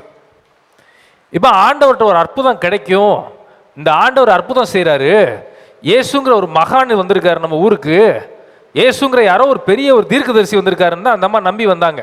அவர் கடவுள்னு தெரிஞ்சிச்சா இல்லையாங்கிறதெல்லாம் அங்கே போடலை. யாரோ ஒரு பெரிய ஆள், இவர்கிட்ட போனால் நம்மளுக்கு என்ன கிடைக்கும்? அற்புதம் கிடைக்குங்கிற நம்பிக்கையில் இந்த அம்மா வராங்க. ஆனால் இயேசு கிறிஸ்து நிற்கிற இடத்துக்கு பக்கத்தில் போக முடியும்னு கேட்டால் போகவே முடியல. ஏன்னா உதிரப்போக்கு பிரச்சனை இருந்ததுன்னா அவங்க என்ன பண்ணக்கூடாது? அவங்க தீட்டு அந்த காலத்தில், இப்போ இல்லை. இவளுக்கு ஒரு பயம். பழைய ஏற்பாட்டு அந்த ஜனங்களுடைய பழைய ஏற்பாட்டு விதிப்படி அவள் என்னப்பட்டவ? தீட்டுள்ளவ. அவள் கிட்ட வர்றதுக்கு பயம். இந்த பிரச்சனையை எல்லாருக்கும் முன்னாடி சொல்றதுக்கு இன்னொரு பயம். சொன்னா என்ன நினைப்பாங்க? எப்படி நீ கிட்ட வரப்போச்சு, ஆண்டவர் கிட்ட வரப்போச்சு அப்படின்னு பஞ்சாயத்துலாம் பண்ணுவாங்கன்னு தள்ளி பார்க்குறா. எப்படியாவது அவரை தொற்றலாமான்னு பார்க்குறா, முடியல. அவளுக்குள்ள ஒரு நம்பிக்கை வருது. என்ன நம்பிக்கை வருதுன்னா, இயேசு கிறிஸ்துட்ட போய் என் பிரச்சனையை சொல்லி எனக்கு தீர்வு கிடைக்கிற அளவுக்கு எனக்கு ஒரு ஒரு ஒரு சூழ்நிலை இல்லை. நான் போய் அவர் வஸ்திரத்தை தொட்டா என்ன ஆகும்? எனக்கு சுகமாயிரும். வஸ்திரத்தை தொட்டா சுகமாயிரும். அப்படி தொட்டா எனக்கு சுகமாயிருச்சுன்னா எப்படி இருக்கும் அப்படிங்கிற ஒரு நம்பிக்கையில், அப்படிங்கிற ஒரு விசுவாசத்தில் அவர் ரொம்ப கஷ்டப்பட்டு நெருங்கி நெருங்கி நெருங்கி என்ன பண்ணிட்டா? வஸ்திரத்தை தொட்டா. தொட்ட உடனே என்னாச்சு? சுகமாச்சு. சுகமானதுக்கு அப்புறம் ஆண்டவர் சொல்றாரு, என்ன சொல்றாரு? வாசிக்க கேட்போம். அதற்கு இயேசு, என்னிலிருந்து வல்லமை புறப்பட்டதை அறிந்திருக்கிறேன், ஆதலால் ஒருவர் என்னை தொட்டதுண்டு என்றார். இப்போ ஆண்டவர் தெளிவாக சொல்றாரு, என்னிடத்திலிருந்து வல்லமை புறப்பட்டதை அறிந்திருக்கிறேன், ஆதலால் ஒருவர் என்னை தொட்டதுண்டு என்றார். அற்புதம் நடந்துச்சு அவளுக்கு. அற்புதம் நடந்தது யாருக்கு தெரிஞ்சிச்சு? இயேசுக்கு தெரிஞ்சிச்சு. வஸ்திரத்தை தொட்டா விசுவாசத்தோட அற்புதம் நடந்துச்சு. தொட்ட உடனே யாருக்கு தெரிஞ்சிச்சு? கடவுளுக்கு தெரிஞ்சிச்சு. ஆனா இவங்க பண்ண அற்புதத்தில் என்ன சொல்றார் ஆண்டவர்? உங்களை ஒரு காலும் நான் அறியவில்லை. அப்ப இவருடைய பேர்ல அற்புதம் பண்ணாங்க இல்லைன்னு சொல்ல, ஆனா இவருக்கே தெரியாம அற்புதம் பண்ணாங்க. அதான் அதுல சொல்லப்பட்டிருக்க ரகசியம். இயேசுக்கே தெரியாம இயேசுவின் நாமத்தினால அற்புதம் பண்ணியிருக்கான் ஒருத்தன். அப்பேற்பட்ட ஆள் அவன். இவனை யாரு அப்படின்னு நீங்க வசனத்துல பாத்தீங்கன்னா, அதுக்கு முந்தின அந்த அந்த 7:15 நீங்க வாசிக்க கேட்போம். மத்தேயு 7:15 கள்ள தீர்க்கதரிசிகளுக்கு எச்சரிக்கையாயிருங்கள், அவர்கள் ஆட்டுத்தோலை போர்த்து கொண்டு உங்களிடத்தில் வருவார்கள், உள்ளத்திலோ அவர்கள் பட்சிக்கிற ஓநாய்கள். உள்ளத்திலோ அவர்கள் பட்சிக்கிற ஓநாய்கள். இவங்களை பத்தி தான் அங்க சொல்லப்பட்டிருக்கு. இதுக்கு முந்தின வசனம் தான் இந்த வசனம். இதுக்கு கீழே வர்றது தான் நீங்க பார்க்குற உங்க நாமத்தினாங்களே அற்புதம் பண்ணோமே, அடையாளம் பண்ணோமே அப்படி இப்படின்னு பேசுறவங்க. இவன் ஏன் கள்ள தீர்க்கதரிசியா இருந்தாங்கிறதுக்கு ஒரு சில காரணங்கள் இருக்கு. இவங்களை இன்னும் நீங்க எரேமியா 14:14 பார்த்தீங்கன்னா உங்களுக்கு தெரியும். அப்பொழுது கர்த்தர் என்னை நோக்கி, தீர்க்கதரிசிகள் என் நாமத்தை கொண்டு பொய்யாய் தீர்க்க தரிசனம் சொல்கிறார்கள். நான் அவர்களை அனுப்பினதும் இல்லை, அவர்களுக்கு கற்பித்ததும் இல்லை. இவங்க யாரு அப்படின்னா கள்ள தீர்க்கதரிசிகள். அவனும் என்ன யார் நாமத்தில் தான் சொன்னான்? அவருடைய நாமத்தில் தான் சொன்னான். எரேமியால நீங்க பார்க்கறது அவரும் ஆண்டவருடைய நாமத்தில் தான் சொல்றான். இவனும் யார் நாமத்தில் தான் அற்புதம் பண்ணியிருக்கான்? இயேசுங்கிற நாமத்தில் தான் அற்புதம் பண்ணியிருக்கான். ஆனா இவன் யாரு? கள்ள தீர்க்கதரிசி. இயேசுக்கே தெரியாம இயேசு கிறிஸ்துவின் நாமத்தை சொல்லி அற்புதத்தையும் ஒன்று பண்ணியிருக்கான். அப்ப அந்த அற்புதம் யாருனால நடந்துச்சு? பிசாசுனால நடந்துச்சு. ஆனா அவன் உபயோகிச்சது எந்த நாமம்? இயேசுங்கிற நாமம். இவன் யாரு? ஓனை. இவன் யாரு? கள்ள தீர்க்கதரிசி ஆகிய ஓனா. ஆனா போட்டிருக்க தோல் என்னது? ஆட்டுக்குட்டி தோல்ல வந்திருக்கு. நீங்க யோசிச்சு பாருங்க. எரேமியா 14:14 நம்ம வாசிக்கிற மாதிரி, அப்பொழுது கர்த்தர் கள்ள தீர்க்கதரிசிகள் என் நாமத்தை கொண்டு, இவனை ஏன் தீர்க்கதரிசின்னு சொன்னாங்கன்னா அவன் சொன்ன சில விஷயங்கள் நடந்திருக்கும். அதனாலதான் அவன் தீர்க்கதரிசிங்கிற லெவலுக்கே வந்திருப்பான். ஆனா அவன் யாரு? கள்ள தீர்க்கதரிசி. இதான் நம்ம புரிஞ்சுக்கணும். அற்புதம் இயேசுங்கிற நாமத்தை இயேசுக்கு தெரியாமலே பண்ண ஒரு கூட்டம் இருக்கு. இது உள்ள என்னது? பட்சிக்கிற ஓனாய். ஆனா இவன் ஏன் ஓனானா மாறினா? ஆரம்பத்திலேயே ஓனானா இருந்தானா? இந்த ஓனானுக்கும் ஆட்டுக்கும் என்ன வித்தியாசம் அப்படின்னு கேட்டிங்கன்னா ஒன்னே ஒன்று தான். இது ஆண்டவருடைய சித்தத்தை செஞ்சுச்சு, இது ஆண்டவருடைய சித்தத்தில் இல்லாமல் இருந்துச்சு. அதுதான் அவங்கள்ட்ட இருக்கிற பிரைமரி வித்தியாசமே. மத்தேயு 25:33 நம்ம வாசிக்கிறோம். 2 ஆடு, இதுவும் நியாய தீர்ப்பு நாளில் நடக்கிற ஒரு விஷயத்த சொல்றாரு. 2 கூட்ட ஜனங்கள் இருக்காங்க. ஒரு கூட்டத்தை ஆண்டவர் வெள்ளை ஆடுங்கிறாரு, இன்னொரு கூட்டத்தை என்ன சொல்றாரு? செம்மறி ஆடுங்கிறாரு. இந்த செம்மறி ஆடு ஆண்டவருக்கு பிடிச்ச பிள்ளைங்க. இந்த வெள்ளாடு என்னது? ஆண்டவர் கீழ்ப்படியாத பிள்ளைங்க. இவங்களையும் நியாய தீர்ப்பு நாளில் ஆண்டவர் ஒன்று சொல்றாரு. இடது பக்கத்தில் இருக்கிற கூட்டத்தை, இடது பக்கம்னா உங்களை சொல்ல, அவருக்கு இடது பக்கத்தில் இருக்கிற கூட்டத்தை சொல்றாரு. இது என்னது? வெள்ளாடு. இந்த சைடு இடது பக்கத்தில் வலது பக்கத்தில் இருக்கிற கூட்டத்தை பார்த்து என்ன சொல்றாரு? செம்மறி ஆடுன்னு சொல்றாரு. சொல்லிட்டு இதுக்கு 2க்கும் வித்தியாசத்தை சொல்றாரு. 6 விஷயத்தை நீங்க பார்ப்பீங்க. என்ன சொல்லுவாரு அப்படின்னா, பசியாயிருந்தேன் போஜனம் கொடுத்தீர்கள், தாகமாயிருந்தேன் தாகத்தை தீர்த்தீர்கள், அந்நியனாயிருந்தேன் சேர்த்து கொண்டீர்கள், வஸ்திரம் இல்லாதவனாயிருந்தேன் வஸ்திரத்தை கொடுத்தீர்கள், வியாதி உள்ளவனாய் இருந்தீர்கள், என்னை விசாரிக்க வந்தீர்கள், காவலில் இருந்தேன் என்னை பார்க்க வந்தீர்கள் என்பார். சொல்லிட்டு அதோட நிக்கல, இன்னொன்று சொல்றாரு. உலகம் உண்டானது முதற்கொண்டு உங்களுக்காக ஆயத்தம் பண்ணியிருக்கிற ராஜ்யத்தை சுதந்திரித்துக் கொள்ளுங்கள். உலகம் உண்டாறதுல இருந்து உங்களுக்காக பார்த்து பார்த்து பார்த்து பார்த்து பரலோகத்தில் நான் இடத்த ரெடி பண்ணி வச்சிருக்கேன். அந்த இடத்துக்குள்ள நீங்க வாங்க, ரொம்ப சந்தோஷப்படுவீங்க. நீங்க அதை பார்த்தீங்கன்னா உங்க உள்ள வந்து அப்படியே மகிழ்ச்சினால பொங்கும். அந்த இடத்துக்கு உங்களை கூட்டு போறேன்னு சொல்றாரு. இன்னொருத்தவங்களை பார்த்து சொல்றாரு, நான் வந்து பசியா இருந்தேன் சாப்பாடு கொடுக்கல, தாகமா இருந்தேன் நீங்க தண்ணி கொடுக்கல, அந்நியனா இருந்தேன் சேர்த்துக்கொள்ளல, வியாதியா இருந்தேன் விசாரிக்க வரல, காவலில் இருந்தேன் நீங்க வந்து என்னை பார்க்க வரல, அதனால உங்களை ரிஜெக்ட் பண்ணிடுறேன், நீங்க நரகத்துக்கு போங்கன்னு அனுப்பிச்சு விட்டுறாரு. இதுல என்னதாங்க பிரச்சனை? தண்ணி கொடுக்காதது ஒரு பிரச்சனையா? போய் ஜெயிலில் இருக்கவனை பார்க்காதது பிரச்சனையா? அப்படின்னு நீங்க லிட்ரலா இதை எடுத்துக்கூடாது, எழுத்தின்படியே எடுத்துக்கூடாது. எப்பவுமே பைபிளுங்கிறது என்ன புக்கு? இது பைபிளுங்கிறது என்ன புக்கு? ஆவிக்குரிய ஒரு புத்தகம் தான் பைபிள். நம்ம நினைக்கிற மாதிரி கதை புக்கு பைபிள் கிடையாது. இதெல்லாம் செய்யணும், இதெல்லாம் நான் செய்யக்கூடாதுன்னு சொல்ல. ஒருத்தர் உடம்பு சரியில்லாமல் இருக்காருன்னா போய் பார்க்கணும், ஒருத்தர் ஏதோ தேவைன்னா நம்மளால் முடிஞ்சதை செய்யணும், இதெல்லாம் சரி இல்லைன்னு நான் சொல்லலை. ஆனால் இதுக்குள்ள இருக்க ஆவிக்குரிய அர்த்தம் என்ன? அதுக்கு மேலே அதுக்கு கீழே இருக்கிற ஆவிக்குரிய அர்த்தம் என்ன அப்படின்னு நீங்கள் பார்த்தீங்கன்னா, பசியாக இருந்தேன் எனக்கு போஜனம் கொடுத்தீர்கள். ஆண்டவர் சொல்றாரு மத்தேயு 4:4, மனுஷன் அப்பத்தினால் மாத்திரமல்ல தேவனுடைய வாயிலிருந்து புறப்படுகிற ஒவ்வொரு வார்த்தையினாலும் பிழைப்பான் என்றார். இப்போ இதில் ஒரு ஆவிக்குரிய அர்த்தம் இருக்கு. ஒரு மனுஷன் சாக கிடக்கிறான், அவனுக்கு என்ன தேவைப்படுது?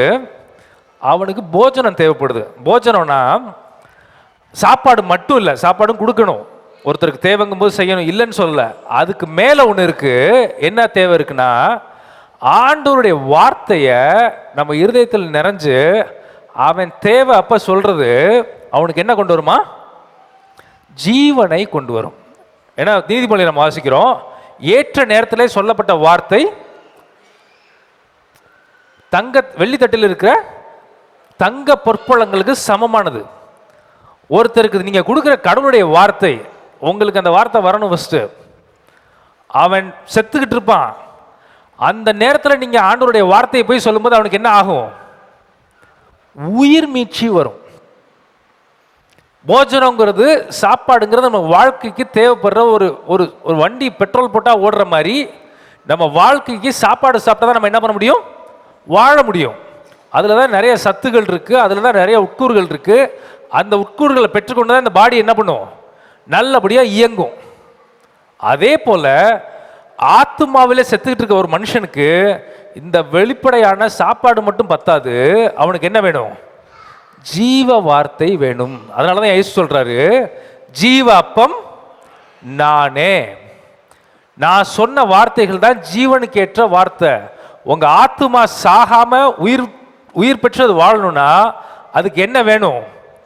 இயேசு கிறிஸ்துவின் வார்த்தையும் இயேசுவும் வேணும். இதைத்தான் சொன்னாரு, ஏற்ற நேரத்தில் கொடுக்கப்பட்ட வார்த்தை வெள்ளித்தட்டில் இருக்கிற பொற்பழங்களுக்கு சமம், அதை விட ஜாஸ்தி. ஆண்டவர் சொல்றாரு, என்னுடைய வார்த்தை என்னவா இருக்கு? ஜீவனும் ஆவியுமா இருக்கிறது. ஆவி என்ன பண்ணும்னா உயிர் மீட்சியை ஒருத்தனுக்கு கொடுக்கும். அதுதான் அவருடைய வார்த்தையில் இருக்கிற வல்லமை. இதை தேவையுள்ள ஒரு மனுஷனுக்கு போய் சொன்னமா? எல்லாருக்கும் போய் சொல்லுங்கன்னு நான் சொல்லலை. தேவையுள்ள, நம்மளால ரீச் பண்ணக்கூடிய தூரத்தில் இருக்கிற, நம்மளால போய் பார்க்கக்கூடிய தூரத்தில் இருக்கிற ஒரு மனுஷனுக்கு தேவைப்படுற நேரத்தில் ஆண்டவருடைய வார்த்தையை கேட்டு பெற்றுக்கொண்டு அதை போய் சொன்னமா? ஆனா இவன் செஞ்சான். மனுஷன் அப்பத்தினால் மட்டும் இல்லை, தேவனுடைய வாயிலிருந்து புறப்படுகிற ஒவ்வொரு வார்த்தையினாலும் பிழைப்பான். இவன் பேசின வார்த்தையினால அநேகர் பிழைச்சாங்க. சரீர பிரகாரமாக மாத்திரம் அல்ல, ஆவிக்குரிய பிரகாரமாகவும் அநேகர் சாவுல இருந்து விடுவிக்கப்பட்டாங்க. அதைத்தான் வசனத்தில் ஆண்டவர் சொல்றாரு, பசியா இருந்தேன் போஜனம் கொடுத்தீர்கள். அதுக்கு அடுத்தது சொல்றாரு, ரெண்டாவது பாயிண்ட், தாகமா இருந்தேன் என் தாகத்தை தீர்த்தீர்கள். ஒரு டைம் ஆண்டவர் என்ன பண்றாரு, சமேரியா தேசத்துக்கிட்ட போயிட்டு அந்த ஊருக்கிட்ட ஒரு மதிய நேரம் நின்றுட்டு இருக்காரு. எல்லா சீசர்களுக்கும் போய் சாப்பாடு வாங்கி வந்து அனுப்பிச்சு விட்டாரு. அனுப்பிச்சு விட்ட உடனே ஒரு பெண் வராங்க. ஆண்டவருக்கு தெரியும், தெரிஞ்சுதான் இதை பண்றாரு. அதனாலதான் இவர்கிட்ட பேசும்போது யாரும் தொந்தரவு பண்ணக்கூடாது, அந்த காரணத்துக்காக தான் அவங்கள மீதி பேர் சாப்பாடு அனுப்பிச்சு விட்டு பண்றாரு. நம்ம சில பேர் கேட்பீங்க, என்ன கேட்பீங்க? தனியா இருக்கிற பொம்பளைகிட்ட போய் ஹஸ்பண்டுக்காக நேரம் நான் ஊழியம் பண்றேன் போய் பண்ணலாமா அப்படின்னு முடக்க கிறுக்கு பிடிச்சி என்ன பண்ணக்கூடாது, கேட்கறது கூடாது. ஆண்டவர் பண்ணலாம். அதுக்குன்னு நைட்டு நான் 10 மணிக்கு வரும்போது, தருமபுரியில் வரும்போது, நான் வாரம் வரும்போது ஒரு கூட்டம் அங்கே நிற்கும். அங்கே போய் ஒருத்தன் நின்றுக்கிட்டு நான் ஊழியம் பண்ணிட்டு இருக்கேன்னா நீ என்ன பண்ணுவீங்க? அதை சொல்லலை. அறிவை கழட்டி வச்சுட்டு நம்ம என்னத்தையாவது பண்ணக்கூடாது. இந்த சமாரிய ஸ்திரிட்ட ஆண்டவர் பேசுறாரு. 12 மணி இருக்கும் மதியம், தண்ணி எடுக்க வரா. தண்ணி எடுக்க வரும்போது ஆண்டவர் அந்த அம்மாட்ட பேசுறாரு. அவர்கிட்ட சொல்றாரு, தண்ணீர் குடிக்கிறவனுக்கு இந்த தண்ணியை நீ எடுக்க வந்திருக்க, இந்த தண்ணியை நீ குடிச்சினா என்ன பண்ணுவ? உனக்கு திரும்ப தாகம் எடுக்கும். நான் கொடுக்குற தண்ணியை நீ குடிச்சினா என்ன பண்ணுவ? உனக்கு வாழ்நாள் பூரா தாகமே வராது அப்படின்னு சொல்லிட்டு வாசிக்க கேட்போம். யோவான் 4:14. நான் கொடுக்கும் தண்ணீரை குடிக்கிறவனுக்கோ ஒரு காலம் தாகம் உண்டாகாது. நான் அவனுக்கு கொடுக்கும் தண்ணீர் அவனுக்குள்ளே நித்திய ஜீவ காலமாய் ஊறுகிற நீரூற்றாய் இருக்கும் என்றார். நீங்க வெளிப்படுத்தல பாப்பீங்க, ஒரு சிங்காசனம் இருந்தது, அதுல ஆட்டுக்குட்டியானவர் இருக்காரு, பிதா இருக்காரு. அந்த சிங்காசனத்திலிருந்து நீரூற்று ஒன்று போனுச்சு. அது எதை குறிக்கிறது? பரிசுத்த ஆவியாகிய நீரூற்று. பரிசுத்த ஆவியாகிய நீரூற்று. நான் ஒரு தண்ணி வச்சிருக்கேன், அது பேர் என்னது? ஜீவ தண்ணி. அதை ஒருத்தன் பருகி பானம் பண்ணானா என்ன ஆகும்? அவனுக்கு வாழ்நாள் பூரா அவனுக்கு தாகமே வராது. இங்கே அவர் ஆண்டவர் சொல்ற நீரூற்று பரிசுத்த ஆவியாகிய ஜீவ நீரூற்று. அப்ப இதையும் நீங்க அதையும் பொருத்தி பாருங்க. தாகமா இருந்தேன், எனக்கு நீங்க என்ன பண்ணீங்க? தண்ணி கொடுத்தீங்க. அந்த தண்ணினால அநேகருடைய தாகம் என்ன பண்ணுச்சு? தீர்ந்துச்சு. வெளிப்படுத்தல சொல்லியிருக்கிற அந்த சிங்காசனத்திலிருந்து ஒரு நதி புறப்பட கண்டேன். அந்த நதி என்னன்னா பரிசுத்த ஆவியாகிய நதி. அநேகருடைய வாழ்க்கையில அந்த வறண்டு போய் வாழ்வா சாவான்னு போயிட்டு இருந்த வாழ்க்கையில இவங்க என்ன பண்ணாங்கன்னா பரிசுத்த ஆவிய நீரோற்றைய அவங்க அறிந்து கொள்றதுக்கு உதவி செஞ்சாங்க. இந்த ஜனங்கள் என்ன பண்ணாங்க? தாகமா இருந்தேன், எனக்கு தண்ணீர் கொடுத்தீர்கள் அப்படின்னு ஆண்டவர் சொன்னது ஆவிக்குரிய அர்த்தம். அநேகருடைய வறண்டு போன வாழ்க்கைக்கு இவங்க மூலமா ஜீவ தண்ணீராகிய பரிசுத்த ஆவியானவர் வெளிப்படுத்தப்பட்டார்.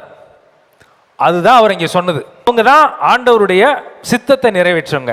அப்புறம் ஆண்டவர் சொல்ற 3வது பாயிண்ட், அந்நியனாய் இருந்தேன், என்னை சேர்த்து கொண்டீர்கள். ரோமர் 5:10 நீங்க வாசிப்பீங்க, நாம் தேவனுக்கு சத்துருக்களாய் இருக்கையில் அவருடைய குமாரனின் மரணத்தினாலே அவருடனே ஒப்புரவாக்கப்பட்ட பின் நாம் அவருடைய ஜீவனாலே ரட்சிக்கப்படுவது அதிக நிச்சயமாமே. இவங்க இன்னொன்னு பண்ணாங்க, அந்நியராய் ஆண்டவருக்கு இருந்த அநேக ஜனங்களை ஆண்டவருக்கு சொந்தமாய் மாற்றினாங்க. எப்படி மாற்றினாங்கன்னா, கிறிஸ்துவின் மூலமாக ஆண்டவரோட ஒப்புரவாக்கப்பட்டோம். அந்த பணியை யார் பண்ணா? இவங்க பண்ணாங்க. அந்நியராயிருந்தேன், என்ன பண்ணீங்க? சேர்த்து கொண்டீங்க. பிசாசின் பிள்ளைகளாய் ஆண்டவருக்கு அந்நியராய் இருந்த அநேக ஜனங்களை இவர்கள் மூலம் ஆண்டவர் சந்திக்கிறதுக்கு வாய்ப்பு கொடுத்தாங்க. அநேகரை சந்திச்சாங்க. அது மூலமா அந்த ஜனங்கள் என்ன ஆனாங்க?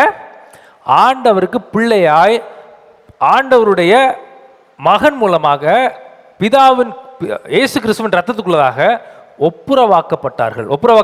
என்ன ஆனாங்க? சேர்த்து கொள்ளப்பட்டார்கள். அந்நியராயிருந்த அநேக ஜனங்களை இவர்கள் என்ன பண்ணாங்கன்னா சேர்த்து கொண்டாங்க, கிறிஸ்துவுக்குள்ளதாக சேர்த்து கொண்டாங்க. இது 3வது பாயிண்ட். 4வது பாயிண்ட் பாருங்க, வஸ்திரம் இல்லாதிருந்தேன். 36 நீங்க பார்ப்பீங்க, வஸ்திரம் இல்லாதிருந்தேன், எனக்கு வஸ்திரத்தை கொடுத்தீர்கள். அப்படின்னா நீங்க நினைக்கிற மாதிரி வஸ்திரம் ஒருத்தர் தேவைப்படுது, நம்மள்ட்ட இருக்க பழைய வஸ்திரத்தை கொடுக்கறது நேச்சுரல். இதை ஆண்டவர் எதிர்பார்க்கிறாரு, இதுல மாற்றுக்கிறதே இல்லை. இந்த உதவி தேவையில்லைன்னு நான் சொல்ல வரல, இது கட்டாயமா தேவை. ஒருத்தருக்கு தேவை, ஒரு 200 ரூபாய்க்கோ 250 ரூபாய்க்கோ ஏதோ ஒரு பொருள் வாங்கி கொடுத்தோம்னா கூட ஆண்டவர் என்ன பண்றாரு? அதை விரும்புறாரு, மாற்றுக்கிறது இல்லை. ஆனா அதுக்கு மேல ஆவிக்குரிய அர்த்தம் ஒன்று இருக்குதுல. என்ன அப்படின்னு பார்த்தீங்கன்னா, ஏசாயா 61:10 வாசிக்க கேட்போம். அவர் ரட்சிப்பின் வஸ்திரங்களை எனக்கு உடுத்தி நீதியின் சால்வையை எனக்கு தரித்தார். இவங்க வஸ்திரம்னு சொன்னது ஆண்டவர் சொல்றாரு. வஸ்திரங்கிறது எதை குறிக்கிறது? இன்னொரு சம்பவ ஊமையை சொல்றேன். ஆண்டவர் சொல்றாரு, இதுவும் நியாயத்தீர்ப்பை பத்தி சொல்றாரு. நியாயத்தீர்ப்பு காலத்துல ஒரு பெரிய கல்யாண விருந்து ஆயத்தம் பண்ணப்பட்டிருக்கு. ஒருத்தன் என்ன பண்ணாம வந்துட்டாங்க? கல்யாண வஸ்திரத்தை தரிக்காம வந்துட்டான். அவன் ஆண்டவர் என்ன சொல்றாரு? இவனை பிடிச்சி எங்க போடுங்க? பாதாளத்துல போடுங்க. இவன் மோசமானவன், ஏன் பண்ணல? கல்யாண வஸ்திரத்தை தரிக்கல. அப்ப நீங்க புரிஞ்சிக்க கூடாது, கல்யாணத்துக்கு போகும்போது பட்டு சேலை கட்டிட்டு நாங்க போவோம், தலையில கொண்டையில பூ வச்சுட்டு போவோம், அது போறதுக்கும் இதுக்கும் என்ன சம்பந்தங்க அப்படின்னு நம்ம யோசிக்க கூடாது. அப்படி யோசிச்சோம்னா நம்மளுக்கு என்ன தெரியல, வேதாகமத்தின் அடிப்படையே நம்மளுக்கு தெரியலன்னு அர்த்தம். அப்படின்னா ரட்சிப்புங்கிற வஸ்திரத்தை அணியாம இருந்தவன். அவர்களை வெளிப்படத்துல வாசிக்கிறோம், அவர்கள் வஸ்திரத்தை எதனால தோய்த்தாங்க? ஆட்டுக்குட்டியின் ரத்தத்தினாலே தோய்த்தவர்கள். இயேசு கிறிஸ்துவின் ரத்தத்தினால அந்த சரீரத்தை, கழுவப்பட்ட சரீரத்துல அதுக்கு அடையாளமா அவங்க உடுத்திருந்தது தான் என்னது? ரட்சிப்பின் வஸ்திரம். அந்த ரட்சிப்பின் வஸ்திரத்துக்கு அநேகருக்கு கிடைக்கிறதுக்கு இந்த ஜனங்கள் உறுதுணையா இருந்தாங்க. அதான் சொல்றார் ஆண்டவர், வஸ்திரம் இல்லாதிருந்தேன், வஸ்திரத்தை கொடுத்தீர்கள், எனக்கு வஸ்திரம் கொடுத்தீர்கள். உங்க மூலமா கிறிஸ்துவின் வஸ்திரம் யாருக்கு கிடைச்சிச்சு? அறியாத ஜனங்களுக்கும் இயேசுவை பற்றி தெரிஞ்சுக்காத ஜனங்களுக்கும் என்ன பண்ணுச்சு? கிடச்சிச்சு. இதுதான் அதுக்குள்ளே ஆவிக்குரிய அர்த்தம். அதுக்கடுத்து பாருங்க, 5வது பாயிண்ட், வியாதியா இருந்தேன் என்னை விசாரிக்க வந்தீர்கள். நம்ம பார்க்குறோம் யாக்கோபு 5:14, உங்களில் ஒருவன் வியாதிப்பட்டால் அவன் சபையின் மூப்பர்களை வரவழைப்பானாக, அவர்கள் கர்த்தருடைய நாமத்தினாலே அவனுக்கு எண்ணெய் பூசி அவனுக்காக ஜெபம் பண்ண கடவர்கள். அப்பொழுது விசுவாசமுள்ள ஜெபம் பிணியாளியை ரட்சிக்கும். கர்த்தர் அவனை எழுப்புவார். அவன் பாவம் செய்தவன் ஆனால் அது அவனுக்கு மன்னிக்கப்படும். விசுவாசம் உள்ள ஜனங்கள் இதில் போய் நோய் இருந்தது சரியாக்குனாங்க, அது ஒரு பகுதி. இன்னொன்று, இவர்களுடைய விசுவாசத்தின் நிமித்தம் பல பேருக்கு என்ன கிடைச்சிச்சு? சுகம் கிடைச்சிச்சு. சுகங்கிறதுக்கு பல அர்த்தங்கள் உண்டு. ஃபிசிக்கலாக நம்ம சரீரத்தில் வர்றது பலவீனத்துக்கு கிடைக்கிறது சுகம், மாற்று கருத்தே இல்லை. ஆவியில் வர ப்ராப்ளத்துக்கு, பிரச்சனைக்கு கிடைக்கிறது சுகம், அதுவும் ஒன்று இருக்குது. ஆத்துமத்திலிருந்து வர பிரச்சனைக்கு, மனதில் வர பிரச்சனைக்கு ஒரு சுகம் தேவைப்படுது, அதுவும் சுகம்தான். இந்த ஜனங்கள் மூலமா அநேகர் என்ன பண்ணப்பட்டாங்க? கிறிஸ்துவின் சுகத்தை பெற்றுக்கொண்டார்கள். சரீரத்தில் மட்டும் இல்லை, அவங்க ஆவியில் கிடைச்சிச்சு, ஆத்துமால கிடைச்சிச்சு, அவங்களுடைய சரீரத்திலையும் கிடைச்சிச்சு. 3 பகுதிகளிலேயும் சுகம் கிடைச்சிச்சு. அது ஒரு பாயிண்ட். நம்ம இன்னைக்கு இதெல்லாம் முடிச்சுட்டு அடுத்த பகுதியில் பார்ப்போம், இன்னைக்கு செய்தியிலேயே. இப்போ இவங்க மூலமா அநேகர் பலவீனப்பட்ட ஆட்கள், பலவீனத்தில் இருந்தவங்க, அவங்க ஆவியில் பலவீனம், பிசாசின் நெருக்கம், ஆத்துமத்தில் வலி, வேதனை, இருதயத்தில் இருக்க அழுத்தம், இதுல எல்லாத்துல இருந்து இவங்களுக்கு என்ன கிடைச்சிச்சுன்னா, ஒரு பெரிய கூட்ட ஜனங்களுக்கு, அது பெருசா இருக்கலாம் சிறுசா இருக்கலாம், ஒருத்தனோ 10 பேரோ, ஒருத்தரோ 100 பேரோ, ஒருத்தரோ 1000 பேரோ, எத்தனை பேர் வேணாலும் இருக்கட்டும், ஆனா இந்த ஜனங்கள் மூலமா அநேகருக்கு விடுதலை கிடைச்சிச்சு. எங்கெங்க விடுதலை கிடைச்சு நீங்க பாத்தீங்கன்னா, அவங்க ஆவியில கிடைச்சிச்சு, அவங்க ஆத்துமால கிடைச்சிச்சு, வேதனையில இருந்து விடுதலை கிடைச்சிது, அழுத்தத்துல இருந்து வெளியில வந்தாங்க, அவங்களுக்கு இருக்கிற ஒரு குற்ற உணர்ச்சியிலேருந்து வெளியில வந்தாங்க, அவங்ககிட்ட இருக்க பாவத்திலிருந்து வெளியில வந்தாங்க. அதனால நீங்க பாப்பீங்க, கர்த்தர் அவனை எழுப்புவார், அவன் பாவம் செய்திருந்தால் அவனுக்கு மன்னிக்கப்படும். அநேகருடைய வாழ்க்கையில மன்னிப்பு கிடைக்கிறதுக்கு இந்த ஜனங்கள் ஏதுவா இருந்தாங்க. அதுதான் ஆண்டவர் சொல்றாரு, வியாதியா இருந்தேன் என்னை விசாரிக்க வந்தீர்கள். அவங்களுக்கு உதவி செஞ்சாங்க. அடுத்த கடைசி பாயிண்ட் அதில் பாருங்க, காவலில் இருந்தேன் என்னை பார்க்க வந்தீர்கள் என்பார். நீதிமொழி 24:11 வாசிக்கிறோம், மரணத்துக்கு ஒப்புவிக்கப்பட்டவர்களையும் கொலையுண்ண போகிறவர்களையும் விடுவிக்க கூடுமானால் விடுவி, அதை அறியோம் என்பார்கள். இருதயத்தை சோதிக்கிறவர் அறியாரோ, உன்னை காக்கிறவர் கவனியாரோ, அவர் மனுஷருக்கு அவனவன் கிரியைக்கு தக்கதாக பலன் அளியாரோ. காவலில் இருந்தேன் என்னை பார்க்க வந்தீர்கள் அப்படின்னா என்ன அர்த்தம்? மரணத்துக்கு ஒப்புவிக்கப்பட்டு பல கூட்டம் பேர் இந்த உலகத்தில் இருக்காங்க. அவங்க ஆண்டவரை பற்றி அறிஞ்சிக்கலன்னா அவங்களுக்கு மரணங்கிறது நிச்சயம். அப்படி கோடிக்கணக்கான பேர் இருக்காங்க. அவங்கள போய் இங்க இருக்கிற ஆப்கானிஸ்தானில் இருக்க ஆளை போய் உங்களை பாருங்கன்னு சொல்லலை. அவர் சொல்றாரு, விடுவிக்க கூடுமானால், விடுவிக்க கூடுற பட்சத்தில் இருக்கிறவங்க, விடுவிக்க கூடிய தூரத்தில் இருக்கிறவங்க, விடுவிக்க கூடிய கை நீட்டினா தொட முடியுங்கிற தூரத்தில் இருக்கிறவங்க, இவங்களை விடுவிக்கிறது நம்ம கடமை, இது நம்மளுடைய பொறுப்பு. மரணத்திற்கு ஒப்புவிக்கப்பட்டவர்கள் விடுவிக்க கூடிய தூரத்தில் இருக்கவங்க நம்ம என்ன பண்ணோம்? கட்டாயமா விடுவிக்கணும். கிறிஸ்துவின் மூலமாக, கிறிஸ்துவின் மூலமாக. இதான் அவர் சொல்றது, காவலில் இருந்தேன் என்னை பார்க்க வந்தீர்கள். அடுத்தது ஆண்டவர் இன்னொருத்தவங்க சொல்றாங்க, அதற்கு நீதிமான்கள் பிரதித்திரமாக. இவங்கெல்லாம் யாரு? நீதிமான்கள். இவங்களை ஏன் நீதிமான்கள் போட்டிருக்கு சொல்லுங்க பாப்போம். ஆவிக்குரிய அர்த்தத்தை யோசிக்கணும் எப்பவுமே. இவங்களை ஏன் நீதிமான்கள் ஆண்டவர் சொல்றாரு? அதற்கு நீதிமான்கள் பிரதித்திரமாக, ஆண்டவரே நீங்க எப்ப பசியா இருந்தீங்க நான் சாப்பாடு கொடுத்தோம், நீங்கள் எப்போ காவலில் இருந்தீங்க உங்களை பார்க்க வந்தோம், எப்போ நீங்கள் சுகவீனமாக இருந்தீங்க நாங்கள் உங்களுக்கு வந்து ஆறுதல் சொல்ல வந்தோம், எப்போ நீங்கள் கட்டப்பட்டிருந்தீங்க நாங்கள் உங்கள் கட்டவிழ்க்க வந்தோம், எப்போ தாகமாக இருந்தீங்க தண்ணி கொடுத்தோன்னு கேட்பாங்க. அப்படி தானே சொல்லியிருக்கு. அப்பொழுது நீதிமான்கள், அதுக்கு ஆண்டவர் சொல்றாரு, என்ன சொல்றாரு? ராஜா அவர்களுக்கு பிரதியுத்தரமாக 40வது வசனத்தில் இருக்கு, மிகவும் சிறியராகிய இந்த என் சகோதரனான இவர்களுக்கு நீங்கள் எதை செய்தீர்களோ அதை எனக்கே செய்தீர்கள் என்று மெய்யாகவே உங்களுக்கு சொல்கிறேன் என்பார். ஆண்டவர் ஒரு நாள் பேசிட்டு இருக்காரு தன்னுடைய சீஷர்கள்லாம் வச்சு. சீஷர்கள் வந்திருக்காங்க, மீதி ஒரு கூட்டம் வந்திருக்கு, இவங்க எல்லாரையும் வச்சு பேசிட்டு இருக்காரு. அப்போ அவங்க அம்மாவும் அவரோட கூட பிறந்தவங்களும் வந்தாங்க. கூட பிறந்தவங்க வந்து நாங்கள் இயேசுவை பார்க்கணும், என் மகனை பார்க்கணும் அப்படின்னு அவங்க அம்மா சொல்கிறாங்க.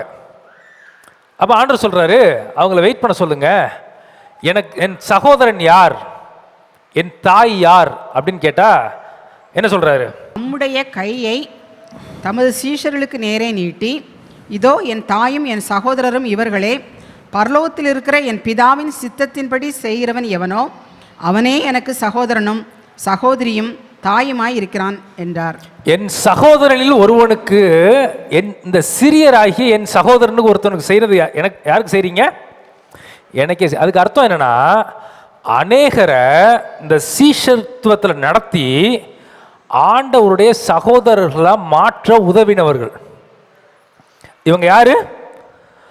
ஆண்டவருடைய சகோதரர்கள் யாருங்கிற டெஃபினிஷன் ஆண்டவர் சொல்றாரு. யார் அவங்க? சீஷர்களாகிய இவர்களே. அவங்க யாரு? பிதாவின் சித்தத்தை செய்கிற இவர்களே. அவங்க தான் யாரு? என் சகோதரனும் எனக்கு தாயுமாய் இருக்கிறார்கள் அப்படின்னு சொல்றாரு ஆண்டவர். அந்த இதில் சொல்றாரு, மிகவும் சிறியராகிய என் சகோதரனாகிய இவர்களில் ஒருவனுக்கு நீங்கள் எதை செய்தீர்களோ அதை எனக்கே. அப்படின்னா என்ன அர்த்தம்? அநேகர் வந்து கிறிஸ்துவனுடைய சகோதரர்கள் லெவலுக்கு, கிறிஸ்துவுடைய பிள்ளைகள், கிறிஸ்துவுடைய சகோதரர்கள் நிலைமைக்கு உருவாகிறதுக்கு இவர்கள் காரணமாய் இருந்தவர்கள். இவர் தான் ஆண்டவர் சொல்றாரு, உலகம் முதற்கொண்டு உருவானது முதற்கொண்டு உங்களுக்காக ஆயத்தம் பண்ணிட்டு இருக்க என்னுடைய சந்தோஷத்துக்குள்ளதாக, பரலோக ஸ்தலத்துக்குள்ளதாக பிரவேசிங்க, அங்கே பயங்கர சந்தோஷம் இருக்கு அப்படின்னு சொல்லிட்டு தானியேல் 12:3 நீங்க வாசிப்பீங்க. அநேகரை நீதிக்குட்படுத்தினவர்கள் நட்சத்திரங்களைப் போலவும் என்றென்றைக்கும் உள்ள சதா காலங்களிலும் பிரகாசிப்பார்கள். இவங்க யாரு அப்படின்னு கேட்டீங்கன்னா, அநேகரை கிறிஸ்துவின் நீதிக்கு உட்படுத்தினவர்கள். இதெல்லாம் பண்ணாங்க. இதெல்லாம் பண்ண ஜனத்தை தான் ஆண்டவர் சொல்றாரு, அதற்கு நீதிமான்கள் என்ன சொன்னாங்க? நீதிமான்கள், தானியேலை நம்ம வாசிக்கிறோம், அநேகரை நீதிக்குட்படுத்தின நீதிமான்கள் என்றென்றைக்கும் என்ன பண்ணுவாங்களா? நட்சத்திரங்களை போல பிரகாசிப்பார்கள். நீ யோசிக்க கூடாது, அநேகரை நீதிக்குட்படுத்தி இவங்க இங்கேயும் பிச்சைக்கார மாதிரி இருப்பான்னு கிடையாது. ஏன்னா இங்கே நம்ம ஜனங்களுக்கு புத்தி என்ன யோசிக்கும்னா, நான் எதுக்கு அங்கே ஜொலிக்கணும் அப்படின்னு கேட்டோன்னா நம்மளை மாதிரி மக்கள் யாரும் கிடையாது. இங்கேயும் ஜொலிப்பாங்க, அங்கே என்ன பண்ணுவாங்க? ஜொலிப்பாங்க. இங்கேயும் உயருவாங்க, அங்கேயும் உயர்த்தப்பட்டிருப்பாங்க. டிஜிஎஸ் தினகரன் ஒரு ஊழியக்காரர் இருந்தார், உங்களுக்கு எல்லாருக்கும் தெரிஞ்சிருக்கிறோம். மரண நேரம் தற்கொலை பண்ணி சாகலான்னு போயிருக்காரு. அப்பா அவருடைய சித்தப்பா ஆண்டவருடைய அன்பை பற்றி சொல்கிறார். வீட்டில் குடும்பத்தில் வறுமை, இவருக்கு நோய், ஆஸ்மா நோய், அம்மாவுக்கு ஆஸ்மா நோய், இருமிக்கிட்டே இருக்கிறாங்க. வாழ்வதை விட சாவது மேல் அப்படின்னு இன்னைக்கு போய் சாகலாம் அப்படின்னு போயிட்டு இருக்காரு. அவங்களுடைய சித்தப்பா ஒரு நல்ல ஆண்டவர் அறிஞ்ச மனுஷன். அவர் யதார்த்தமா இதை தான் ஆண்டவர் சொன்னது, விடுவிக்கிற தூரத்தில் இருக்கிற விடுவிக்க கூடுமானால் விடுவிக்க தெரியலன்னு சொன்னீங்கன்னா உன் இருதயத்தை ஆராய்ஞ்சு பார்த்துட்டு இருக்கவர் கவனியாரோ, நீ என்ன யோசிக்கிறங்கிறது அவருக்கு தெரியாதோ அப்படின்னு சொல்றாரு. உங்க சித்தப்பா ஆண்டவருடைய அன்பை பற்றி சொல்றாரு. நீ அவருக்கு தெரியாது சூசைட் பண்ண போறாருன்னு யோசிக்கிறாரு. நீங்க வந்து ஆண்டவரை நம்பு, நல்ல வேலை கிடைக்கும், இதுதான் அவருக்கு கொடுத்த சாப்பாடு. பசியா இருந்தேன் சாப்பாடு கொடுத்தீங்க அப்படின்னு சொல்றாரு இல்லையா? பசியா இருந்தேன், ஆண்டவருடைய வார்த்தைங்கிற அப்பத்தை அவர் கொடுத்தாங்க. நீ கவலைப்படாத, நல்ல வேலை உனக்கு கிடைக்கும், நல்லா நீ ஃபெயில் ஆகிட்டியா, கவலைப்படாத, ஆண்டவர் உன்னோட கூட இருக்காரு, நீ நல்லா படித்து நல்ல நிலைமைக்கு ஒரு காரியத்தை கொடுத்தும் கவலைப்படாத, நீனு ஏசாமி நம்மளோட இருக்காரு அப்படின்னு அவர் பேசின வார்த்தை இந்த மனுஷனை மரணத்திலேருந்து காப்பாத்துனுச்சு. மரணத்திலேருந்து காப்பாற்றினது மட்டும் இல்லை, கோடிக்கணக்கான ஜனங்கள் ஆறுதலையும் தேர்தலையும் அடையிறதுக்கு இந்த மனுஷனை உபயோகப்படுத்துனுச்சு. அல்லேலூயா. இதுதான் தாகமாக இருந்தேன், என் தாகத்தை தீர்த்தீர்கள். கட்டப்பட்டிருந்தேன், மரணத்துக்கு நேதுவா போய்கிட்டு இருந்தேன் என்னோட சகோதரனை, நீ என்ன பண்ண, அவனை கட்டவிழ்த்து என்கிட்ட கொண்டு வந்த, நீதிக்குட்படுத்தின, அதவன் தான் நீதிமான். அதற்கு நீதிமான்கள் நாங்கள் எப்போ சாமி இதெல்லாம் பண்ணோம்? இல்லை, நீ கொண்டு வந்து ஒரு 4 வார்த்தை சொல்லி உன் மூலமாக ஒருத்தர் ரட்சிக்கப்பட்டான் பாரு, அவனை நீ நீதிக்குட்படுத்தின. நீ என்ன பண்ண போற? நீதி சூரியன் பிரகாசம் எப்படி இருக்குமோ அதே மாதிரி வான மண்டலத்தில் இருக்கிற நட்சத்திரத்தை பற்றி நான் படிக்கும்போது சொல்கிறாங்க, சூரியனுடைய பிரகாசத்தோட நட்சத்திரத்தோட பிரகாசம் ஜாஸ்தி, ஆனால் ரொம்ப தள்ளி இருக்கிறதுனால நம்மளுக்கு குட்டி குட்டியாக தெரியுது. அதை போல ஜொலிப்பாங்க இவங்க அப்படின்னு சொல்கிறாரு. அதே நேரத்தில் பூமியிலையும் ஸ்டேட் பேங்க்கில் அவர் ஒர்க் பண்ணார். 600 பேங்க்குக்கு இன்சார்ஜாக இருந்தார் அவர். 600 பேங்க்குக்கு இன்சார்ஜ்னா யோசிச்சு பாருங்க. 600 பேங்க்குக்கு. நான் 2 நாளைக்கு முன்னாடி ஸ்டேட் பேங்க்கோட டிஜிஎம்மை பார்க்க போயிருந்தேன், அவர் கூப்பிட்றதுக்காக. 8 டிஸ்ட்ரிக்ட்டுக்கு அந்த ஒரு ஆள் ஹெட்டு. அவர் போனால் தனி கார் கொடுக்குறாங்க, டீ எடுத்துகிட்டு வரணும்னா ஒரு ஆள் கொடுத்துருக்காங்க, தனி கேபின் கொடுத்துருக்காங்க. அவ்வளோ பவர் இது. இவர் டிஜிஎஸ் இருந்த பொசிஷன் வந்து அதோட ஜாஸ்தி. அவ்வளோ பெரிய உயரத்தில் ஆண்டவர் உட்கார வச்சுருந்தார். இங்கேயும் அவங்க சொல்லிச்சாங்க, வான மண்டலத்தில் இந்த மாதிரி நீதிக்கு உட்படுத்தின ஆட்கள் எப்படி சொல்லிப்பாங்கன்னு போட்டிருக்கு, நட்சத்திரங்களை போல சொல்லிப்பாங்க. இதைத்தான் அந்த ஓமையில் சொல்கிறார். சாப்பாடு கொடுத்தாரு ஒருத்தர், வார்த்தையை கொடுத்தாரு, சாக போன மனுஷன் நீ காப்பாற்றப்பட்டார். ஆவியை பெற்றுக்கொள்றதுக்கு அவருக்கு உதவி ஒருத்தர் செஞ்சாங்க. இவரை செஞ்சது மட்டும் இல்லாமல் கோடிக்கணக்கான ஜனங்கள் ஆறுதலையும் தேர்தலையும் அடையிறதுக்கு இவர் மூலமாக கதவு ஆண்டவர் திறந்தார். நம்ம மூலமாக கோடி பேர் ரட்சிக்கப்படணுங்கிற அவசியம் இல்லை, எல்லாருமே அதே மாதிரி ஆகணுங்கிறது அவசியம் இல்லை. நம்ம மூலமாக 4 பேர் வராங்களா, 4 பேர் மரணத்திலேருந்து காக்கப்பட்டாங்களா, அதுக்கு நம்ம ஏதாவது செஞ்சோமா, அவங்க தேவைப்படுற நேரத்தில் அவங்க ஏற்ற வார்த்தையை ஆண்டவர்கிட்ட பெற்றுக்கொண்டு போய் சொன்னோமா, பரிசுத்த ஆவியின் அந்த ஊற்றை அவங்களுக்கு இன்ட்ரடியூஸ் பண்ணி வச்சோமா, வஸ்திரத்தை கொடுத்தமா, ரட்சிப்பின் வஸ்திரத்தை அவங்களுக்கு கொடுத்தோமா, அதுக்கு உபயோகப்பட்டோமா, அந்நியராயிருந்த ஆண்டவருக்கு அந்நியராயிருந்த அநேகர ஜனங்களை அவர் சொந்த பிள்ளைகளாய் சகோதரனாய் மாற்றுறதுக்கு உதவி செஞ்சோமா. அடுக்கடுத்து என்ன போட்டிருக்கு, வியாதிப்பட்ட ஆவி ஆத்மா சரீரத்தில் வியாதிப்பட்ட ஜனங்களுக்கு ஆண்டவருடைய அன்பை சொல்லி நம்ம அவங்களுக்கு கொண்டு வந்தோமா, அநேகரை நீதிக்கு உட்படுத்தணுமா, மரணத்துக்கு கட்டப்பட்டு காவலில் கட்டப்பட்டிருந்த ஜனங்களை விடுவிச்சோமா. இப்படி செஞ்சோன்னா நம்ம யாரு, ஆண்டவருக்குள்ளதாக இருக்க நீதி மான்கள். இவங்களெல்லாம் ஆண்டவர் சொல்றாரு, என் பிதாவின் சித்தத்தை செய்து அவருடைய வார்த்தை கீழ்பட்டு அவருடைய விருப்பத்தை நிறைவேற்றின ஜனங்களே, உலகம் முதற்கொண்டு உங்களுக்காக நான் ஆயத்தம் பண்ணி வச்சிருக்கேன். நீங்க யோசிச்சு பாருங்க, ஒரு வீடை கட்டுறதுக்கு 2 வருஷம் ஆகுது, பங்களா மாதிரி கட்டுறதுக்கு 5 வருஷம் ஆகுது. ஆனா இவங்க போய் இருக்கிறதுக்கு கட்டியிருக்க வீடு உலகம் முதற்கொண்டதுல இருந்து ஆயத்தம் பண்ணப்பட்டிருக்கு. உலகம் உருவானதுல இருந்து ஆண்டவர் ஒவ்வொரு நாளும் அதை ஆயத்தப்படுத்திக்கிட்டே இருக்காரு. இவங்க செய்யற ஒரு நற்கிரியில வச்சு அவங்களுடைய நீதி உட்படுத்தினாங்க. அப்ப ஒரு பாட்டு உங்களுக்கு செய்யறாரு. அப்ப எவ்வளவு பிரம்மாண்டமா இருக்கும். அங்கேயே பிரம்மாண்டமா இருக்கும்னா அங்க பிரம்மாண்டம் அளவுக்கு இங்க நம்மளுக்கு கொடுக்க தேவையில்லை. இங்கேயும் நீங்க என்ன பண்ணுவீங்க, ஸ்டார் மாதிரி தான் உங்களை வைப்பார். ஸ்டார் மாதிரி தான் வைப்பார். ஒரு நாள் நீங்கள் நிறைய பேர் எடுத்துக்கோங்க, ஒரு பிரதர் எடுத்துக்கோங்க. அவர்கிட்ட சொன்னாங்க, உன் பிள்ளைக்கு நீ எப்படி கல்யாணம் பண்ணி வைக்கிறேன்னு பார்க்குறேன் அப்படின்னு நிறைய பேர் திட்டியிருப்பாங்க. ஆண்டவர் எப்படின்னா, ஒருத்தர் நம்மளை பார்த்து நீ எங்கே போய் நிற்கிற, நீ நடு ரோட்டில் நிற்கிறத நான் பார்க்குறேன்னு சொல்கிறாருன்னு வச்சுக்கோங்க. அவர் எப்படிப்பட்ட ஆள் தெரியுமா? உடனே அவர் கோவம் வந்துடும். கோவம் வந்துடும்னா இவன் யாரை பேசுகிறான், ஒரு ஆண்டவருடைய பிள்ளை அவன் நீதின்னு நிற்கல, ஆண்டவருடைய நீதிக்குள்ள தானே போட்டு நிற்கிறான். ஆண்டவருக்கு என்ன வந்துடும்னா, ஏண்டா நான் பார்த்து ஒருத்தனை நிப்பாட்டி வச்சிருக்கேன், அவ்வளோ பேச போச்சா உனக்கு அப்படின்னு அவருக்கு என்ன வந்துடும், எங்கே பார்ப்போமே, யார் வீதியில் வந்து நிற்கிறான்னு பார்ப்போமேன்னு கோவம் வந்துடும் அவருக்கு. ஜெகரும் நான் கீழே வந்துக்கிட்டு இருந்தோம். அவர் கூப்பிட்டு வந்து நான் ஒத்துட்டு இருந்தேன். அவர் சொன்னார், பிரதர் நான் காரில் போகிறதுக்கு கூட எனக்கு தகுதி கிடையாது. அவருடைய லெவலில் இருக்கிற ஒரு மனுஷன் அவ்வளோ தாழ்மையாக இருக்கிறது பெரிய விஷயம். ஆனால் என்னை ஆண்டவர் வந்து மீதிக்கு சில விஷயங்களை சொல்லிட்டு இருந்தார். ஆண்டவர் வந்து இருக்கிறதுலே பெஸ்ட்டு காரில் போக வச்சுருக்காரு அப்படின்னு அவருடைய சாட்சியை சொல்லிட்டு இருந்தார். நீதிக்கு உட்பட அநேகரை நீதிக்கு உட்படுத்துகிற மனுஷங்க நித்தியத்தில் மட்டும் ஜொலிக்க மாட்டாங்க, இங்கேயும் என்ன பண்ணுவாங்க, ஜொலிப்பாங்க. அவர் சொல்ல ஆகும், கட்டளையிட நிற்கும், நிற்கணும், ஆகணும். அதனால் இங்கே நீங்கள் மண்ணா போயிடுவீங்களான்னு கேட்டால் டெஃபினட்டாக விட மாட்டார். டெஃபினட்டாக ஒரு 4 பேருக்கு முன்னாடி உன்னை தூக்கி தான் உட்கார வைப்பார். ஒழிய இடுப்பு தூக்கி வச்சுட்டு என் பிள்ளைன்னு சொல்லுவாரே ஒழிய உன்னைய பழி பேசுறதுக்கு ஆண்டவர் என்ன பண்ண மாட்டார், விடவே மாட்டார். இதுக்கு எல்லாத்துக்கும் அடிப்படை ஆண்டவருடைய அன்பை ருசிக்கணும்.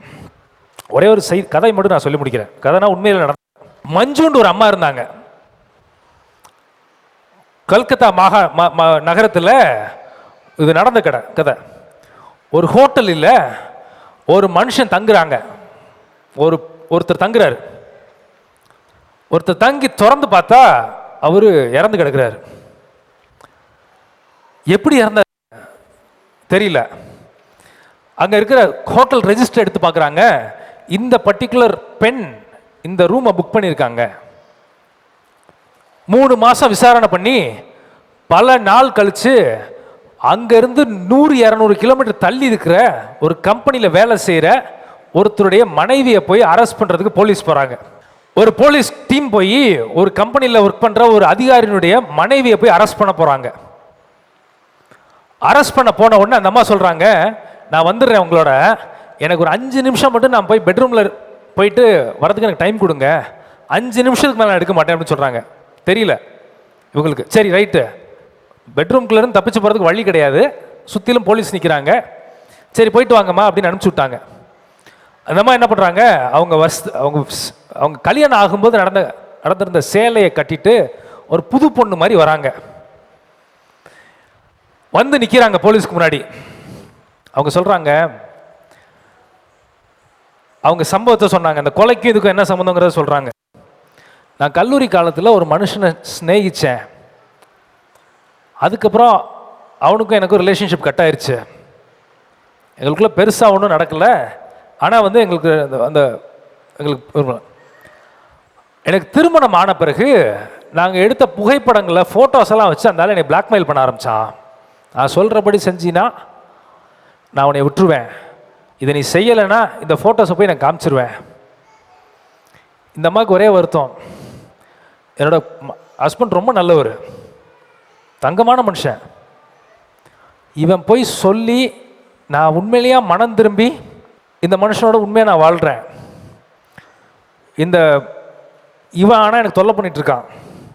யோசித்தேன், இந்த தங்கமான மனுஷனை விட்டுட்டு நான் போகிறதுக்கு எனக்கு விருப்பம் இல்லை. அவர் அவ்வளோ நல்ல மனுஷன். ஒரு நாள் பிளான் பண்ணேன், இந்த மனுஷனை தீர்த்து கட்டினா தான் என்னுடைய வாழ்க்கைக்கு விமோசனம் அப்படின்னு சொல்லி, நீ குறிப்பிட்ட ஹோட்டலுக்கு வா அப்படின்னு நான் கூப்பிட்டேன். அங்கே ரூம் போட்டு தங்குறதுக்கு ரூம் போட்டு நானே புக் பண்ணேன் ஹோட்டலில். அவன் தங்கும்போது அவனுடைய பால் அனுப்பிச்சி விட்டேன், அதில் விஷத்தை கலந்தேன். இதுதான் என்னுடைய வாழ்க்கையுடைய வெற்றிக்கு அடிப்படைன்னு ஆரம்பித்தேன் அப்படின்னு சொன்னாங்க. இதை கேட்ட கணவர் உறைஞ்சு போனார். உறைஞ்சு போயிட்டு சொன்னார், அவன் வந்தான் என்னை ஆஃபீஸ்க்கு பார்க்குறதுக்கு, ஃபோட்டோஸை காமிச்சான், என் ஒய்ஃப் ரொம்ப தங்கமான மனுஷின்னு நான் சொல்லி அவனை திட்டி அனுப்பிச்சேன். அப்படியா, உன்னை மனப்பூர்வமாக நான் ஏற்றுக்கிட்டேன், நீ தவறு பண்ணியிருக்க வாய்ப்புலன்னு எனக்கு தெரியும், உன்னை 100க்கு 100 நம்பினேன். ஓண்டு சத்த போட்டு சொன்னா, நீங்கள் நேசித்ததும் மன்னிச்சதும் எனக்கு தெரியாமல் போயிடுச்சு, அதனால் அவனை கொலை பண்ணிட்டேன். எனக்கு ஒரே ஒரு வார்த்தை மட்டும் சொல்லுங்க, நான் மன்னிச்சிட்டேன் அவனை 100க்கு 100. ஏன், அவனுக்கு கொடுத்த சைனடை இப்போ தான் நான் வாயில் போட்டு வந்திருக்கேன், இன்னும் 10 நிமிஷத்தில் என் கதை முடிஞ்சிடும். அவள் மறித்து போயிட்டாங்க அப்படிங்கிறத கதையை கேள்விப்பட்டேன். என்ன அதில் ரகசியம் அப்படின்னா, இந்த மனுஷன் மன்னிச்சதே அந்த மகளுக்கு தெரியல. இந்த மனுஷன் நேசிச்சது அவளுக்கு தெரியல. அதே போல தான் உன்னையும் என்னையும் படைச்ச ஆண்டவர் நம்மளை நேசிக்கிறாருங்கிறதே நம்மளுக்கு சில நேரம் தெரியல. நம்ம வாழ்க்கையில் வந்த காயங்களுக்கும், நம்ம வாழ்க்கையில் வந்த கசப்புகளுக்கும், நம்ம வாழ்க்கையில் நடந்த நம்ம பண்ண குற்றங்களுக்கும் மருந்து என்னன்னு கேட்டிங்கன்னா, அவர் நேசிச்சாருங்கிற அன்பு தான், வேற எதுவுமே கிடையாது. அற்புதம் நடந்து நிறைய பேர் ஆண்டவரை விட்டுட்டு போயிருக்காங்க. அடையாளம் நடந்து ஆண்டவர் விட்டு போனவன் இருக்கான். ஆண்டவர் கையிலிருந்து நிறைய பெற்றுக்கொண்டு அவரை விட்டுட்டு போயவன் இருக்கான். ஆண்டவருடைய அன்புல நினைச்சவன் கடைசி வரைக்கும் நிற்பான். ஆண்டவருடைய அன்புல நிலைச்சு நிற்கிறவன் கடைசி வரைக்கும் நிற்பான். பவுல் சொல்றாரு, அவர் அடிச்சு வெளியில போய் போடுறாங்க. அவர் சொல்றாரு, கிறிஸ்துவின் அன்பு என்ன பண்ணுது? ஏவுது. கிறிஸ்துவின் அன்பு தான் உங்களுடைய இருதயத்தில் இருக்க பிரச்சனைக்கு தீர்வு. கிறிஸ்துவின் இரத்தத்தினால அவர் சிந்தின அன்பு தான் நம்முடைய காயத்திற்கு தீர்வு. கிறிஸ்துவின் அன்பு தான் ஒரு மனுஷன் மரணத்துக்கு நியமிக்கப்பட்ட மனுஷனுக்கு வெளியில கொண்டு வரதுக்கு தீர்வு. கிறிஸ்துவின் அன்புல இருந்து வர்றது தான் ஆண்டவருடைய ஆவியானவராகிய அன்பின் ஆவியானவர் ஒரு மனுஷன் வாழ்க்கை வறண்டு போயிருக்கவனுக்கு நீரூற்றாய் வந்து அவனை போஷிச்சு அவனை விடுவிச்சு வறண்ட வாழ்க்கையில் அவனுக்கு வாழ வைக்கிறதுக்கு தீர்வு. ஒரு மனுஷன் இருந்தா, ஆபிரகாமால துரத்தப்பட்டா, அவ போய் வனாந்திரத்தில் அலைந்து திரிகிறா, தண்ணீரை உருவாக்கி ஆகார காப்பாத்தினாரு. தண்ணீருங்கிறது ஆண்டவருடைய அன்பினால் வெளியில வந்த ஜீவ ஊற்றாகிய கிறிஸ்துவின் ஆவி. ஆமென். அதுதான் உங்க வாழ்க்கையில உங்களை மீட்டு கொண்டு வரதுக்கு தீர்வு, வேற தீர்வு கிடையாது. அற்புதம் நடக்குமான்னு கேட்டா நடக்கும். இந்த அன்புக்குள்ளதாக வந்துட்டீங்கன்னா அற்புதம் தானா நடக்கும். அற்புதம் பெரிய விஷயமே ஆண்டவருக்கு இல்லை. ஏன்னா வசனம் தெளிவா சொல்லுது, அவர் சொல்ல ஆகும், கட்டளையிட நிற்கும், நிக்கணும். அற்புதம் அசால்ட்டா நடக்கும். கிறிஸ்துவுக்குள்ளதான் அற்புதம் நடக்கிறது பெரிய விஷயம் இல்லை. நான் நிறைய அற்புதத்தை என் வாழ்க்கையில் பார்த்துருக்கேன். நிறைய பூட்டப்பட்ட நேரத்தில் கதவுகள் திறக்கப்பட்டதை நான் பார்த்துருக்கேன். உங்க வாழ்க்கையில் நிறைய பேர் இங்கே பார்த்துருக்கீங்க. அதனால தான் பல பேர் இங்கே உட்கார்ந்துருக்கீங்க. இதுதான் இந்த நீதிமான்கள் பண்ண விஷயம். கிறிஸ்துவின் அன்பு அவங்களுக்கு ஊற்றப்பட்டுச்சு. கிறிஸ்துவின் அன்புக்குள்ளதாக வளர்ந்தாங்க. அவங்க போய் 4 வார்த்தை ஆண்டவருடைய வார்த்தை சொன்னாங்க. சாக கிடக்கிறவன் உயிரோட வந்தான். அற்புதம் நடந்துச்சு, அடையாளம் நடந்துச்சு. இவங்க தான் கிறிஸ்துவுக்குள்ளதாக நியமிக்கப்பட்ட நீதிமான்கள். எல்லாரும் எழுதி நிற்போம். நீதிமான்கள் தான் பூமியிலையும் சரி வானத்திலையும் சரி நித்திய காலமாய் அவர்கள் பிரகாசமுள்ள நட்சத்திரங்களைப் போல ஜொலிப்பாங்க. இவங்க கிட்ட இருள் இல்லை, பயம் இல்லை, இவங்க கிட்ட பிரச்சனை இல்லை. இவங்க வாழ்க்கை அமோகமாக இருந்துச்சு. இவங்க நிமித்தம் அநேகருடைய வாழ்க்கையும் தொடப்பட்டுச்சு. எங்கள் அன்பு பரிசுத்த பிதாவே, உடைய வார்த்தைக்காக உமக்கு நன்றி செலுத்துகிறோம். உடைய வார்த்தையில் இருக்க வெளிச்சத்துக்காக உமக்கு நன்றி செலுத்துகிறோம். உடைய இரக்கங்களுக்காக உமக்கு நன்றி செலுத்துகிறோம். உடைய அன்பினால் இருதயத்தில் இருக்க உம்முடைய பிள்ளைகளுடைய காயங்களை தொடுங்க சுவாமி. உம்முடைய அன்பினால் அணைத்து கொள்ளுங்க. பிசாசினால் பாதிக்கப்பட்ட பிள்ளைகள் இருந்தாங்கன்னா அவங்களை விடுதலை ஆக்குங்க. அவங்க பிசாசினால் பாதிக்கப்பட்ட காலம் மாறி அநேகர் அவர்கள் மூலமாய் பிசாசிலிருந்து விடுதலை பெற போறவர்களாய் இந்த நீதிக்குட்படுத்தினவர்களாய் மாற உதவி செய்யுங்க. ஏதோ வந்தோம் போனோம்னு இல்லாம உம்முடைய நீதியை பிரதிபலிக்கிற பிள்ளைகளாய் இவர்கள் வாழ உதவி செய்யுங்க. ஏதோ வந்தோம் ஆவியை பெற்றோங்கிற காலம் மாறி ஆகாருடைய வாழ்க்கையில விடுவிக்கப்பட்ட அந்த ஜீவன் ஊருற்ற இஸ்ரவேலுடைய சமாரியால் அந்த ஸ்திரீக்கு வெளிப்படுத்தின தேவன் நீங்க. அதே போல உம்முடைய நீதியை, உம்முடைய நீதியுள்ள நீதியின் ஆவியை அநேகருக்கு வெளிப்படுத்துற உம்முடைய பிள்ளைகளை மாற்றுங்க. உம்முடைய அன்பை உணர உதவி செய்வீராக. நீர் எங்களை நேசிக்கிறீங்க, உம்முடைய இரத்தத்தினால உம்முடைய நேசத்தை வெளிப்படுத்துனீங்கிற அந்த சத்தியத்தை உம்முடைய பிள்ளைகளுடைய ஆவியில் நீங்க பேசுங்க. மன காயத்தை மாற்றி போடுங்க. மன கிளேசம் உள்ள ஸ்திரீயாய் அவள் காணப்பட்டால் அவளுக்கு சாமுவேலை கொடுத்து ஆசீர்வதித்த தேவன் நீங்க. ஆறுதலை செய்கிற தேவன் நீங்க. தேறுதலை செய்கிற தேவன் நீங்க. உங்களுடைய பிள்ளைகளுக்கு ஆறுதலும் தேறுதலும் உண்டாக வேண்டுமா நான் ஜெபிக்கிறேன். உங்களுடைய கிருபை வெளிப்படுத்தும். வந்திருக்கிற ஒவ்வொருவரையும் ஆசீர்வதிப்பீராக. இந்த மார்ச் மாதம் முழுவதும் உமக்குள்ளதாக வாழ வளர உதவி செய்வீராக. கீழே வேருற்றி மேலே வளருவார்கள்ங்கிற வசனம் இந்த சபைக்கும் இந்த சபையில் இருக்கிற பிள்ளைகளுக்கும் உம்முடைய நீதியினால் அது வெளிப்பட வேண்டுமா நான் ஜெபிக்கிறேன். இயேசு கிறிஸ்துவின் நாமத்தினாலே முத்தரிக்கப்பட்ட பிள்ளைகளாய் ஒரு வளர நீங்க உதவி செய்யுங்க. ஜீவ நீரூற்றாகிய நீர் உம்முடைய ஆவியினால் உம்முடைய பிள்ளைகளுடைய வாழ்க்கையில் நிரப்புங்க. உடைய அன்பினால் நிரப்பும். உடைய கிருபையினால் நீங்க ஆசீர்வதியும். உடைய இரக்கத்தை கொண்டு நீங்க உடைய பிள்ளைகளை நீங்க முடிசூட்ட வேண்டுமா நான் ஜெபிக்கிறேன். தேவையுள்ள பிள்ளைகளுக்காக நான் ஜெபிக்கிறேன். கர்த்தாவே, வானத்தின் பலகணிகளை திறந்து ஆசீர்வதிக்கிற தேவன் நீங்க. எங்களுடைய பேர் பிரஸ்தாபத்திற்கான ஆசீர்வாதம் எங்களுக்கு வேண்டாம், அது எங்களுக்கு தீங்கு. எங்களுடைய தேவைகளை சந்திக்க வல்லமை உள்ளவராக இருக்கீங்க சுவாமி. அந்த தேவைகளை நீங்கள் கிறிஸ்து இயேசுக்கெல்லாம் உள் நிறைவாய் உங்களுடைய பிள்ளைகள் பெற்றுக்கொள்ள உதவி செய்யும். போக்கிலும் மரத்திலும் பாதுகாரும். தேவ தூதர்கள் கட்டளையிடுவேன் சொன்ன வசனத்தின்படி உம்முடைய பிள்ளைகள் போகையிலும் வருகையிலும் உம்முடைய தூதர்களை கொண்டு காவல் செய்யும். ஆசீர்வதியும். உம்முடைய கிருபைகளை நெய்யாய் பொழிகிறதுன்னு நாங்கள் வாசிக்கிறோம்.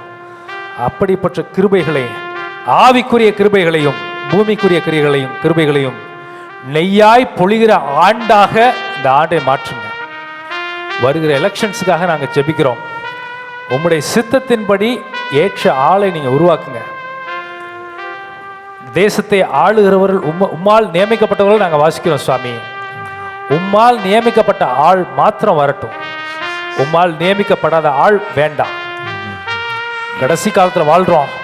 யுத்தங்களையும் யுத்தத்தின் சத்தங்களையும் கேள்விப்படுவீர்கள், பயப்படாதீர்கள் சொல்லிங்க. எங்களுக்கு பாதுகாப்பாக நீங்கள் பார்க்க போகிறதுக்காக எங்களுடைய பிள்ளைகளையும் எங்களுடைய சம்பந்தப்பட்டவர்களையும் உம்முடைய ரத்தத்தினால் முத்திரைக்கப்பட்டவர்களையும் பாதுகாக்க போவதற்காக துதிக்கிறோம், சோத்தரிக்கிறோம். உம்முடைய பிரசனத்துக்காக உங்களுக்கு நன்றி செலுத்துறோம். யுத்தங்களை அதட்டி போடுகிற தேவன் நீங்க. அதே போல யுத்தங்களை அதட்டி போடுவீராக. உம்முடைய கிருபையினாலே ஆகாத காரியம் ஒன்றுமில்லை. உங்களுடைய பிள்ளைகளை பாதுகாருங்க. வருகிற நாட்களில் உங்களுடைய கிருபை கூட இருக்கட்டும். ஆசீர்வதிக்கட்டும், வழி நடத்தட்டும். இயேசு கிறிஸ்துவின் ஈடு இணையற்ற நாமத்தினால், இயேசு கிறிஸ்துவின் மேலான நாமத்தினால், இயேசுங்கிற நாமத்தின் கீழ் வானத்தின் கீழே பூமியின் மேலே ரட்சிப்பு கட்டளையிட வேற எந்த நாமத்திலும் இல்லாத நாமத்தினால், வானோர் பூதலத்தோர் யாவருடைய முழங்கால்களும் முடங்குங்கிற நாமத்தினால் எங்கள் ஜெபங்களை எல்லாம் ஏறெடுக்கிறோம்.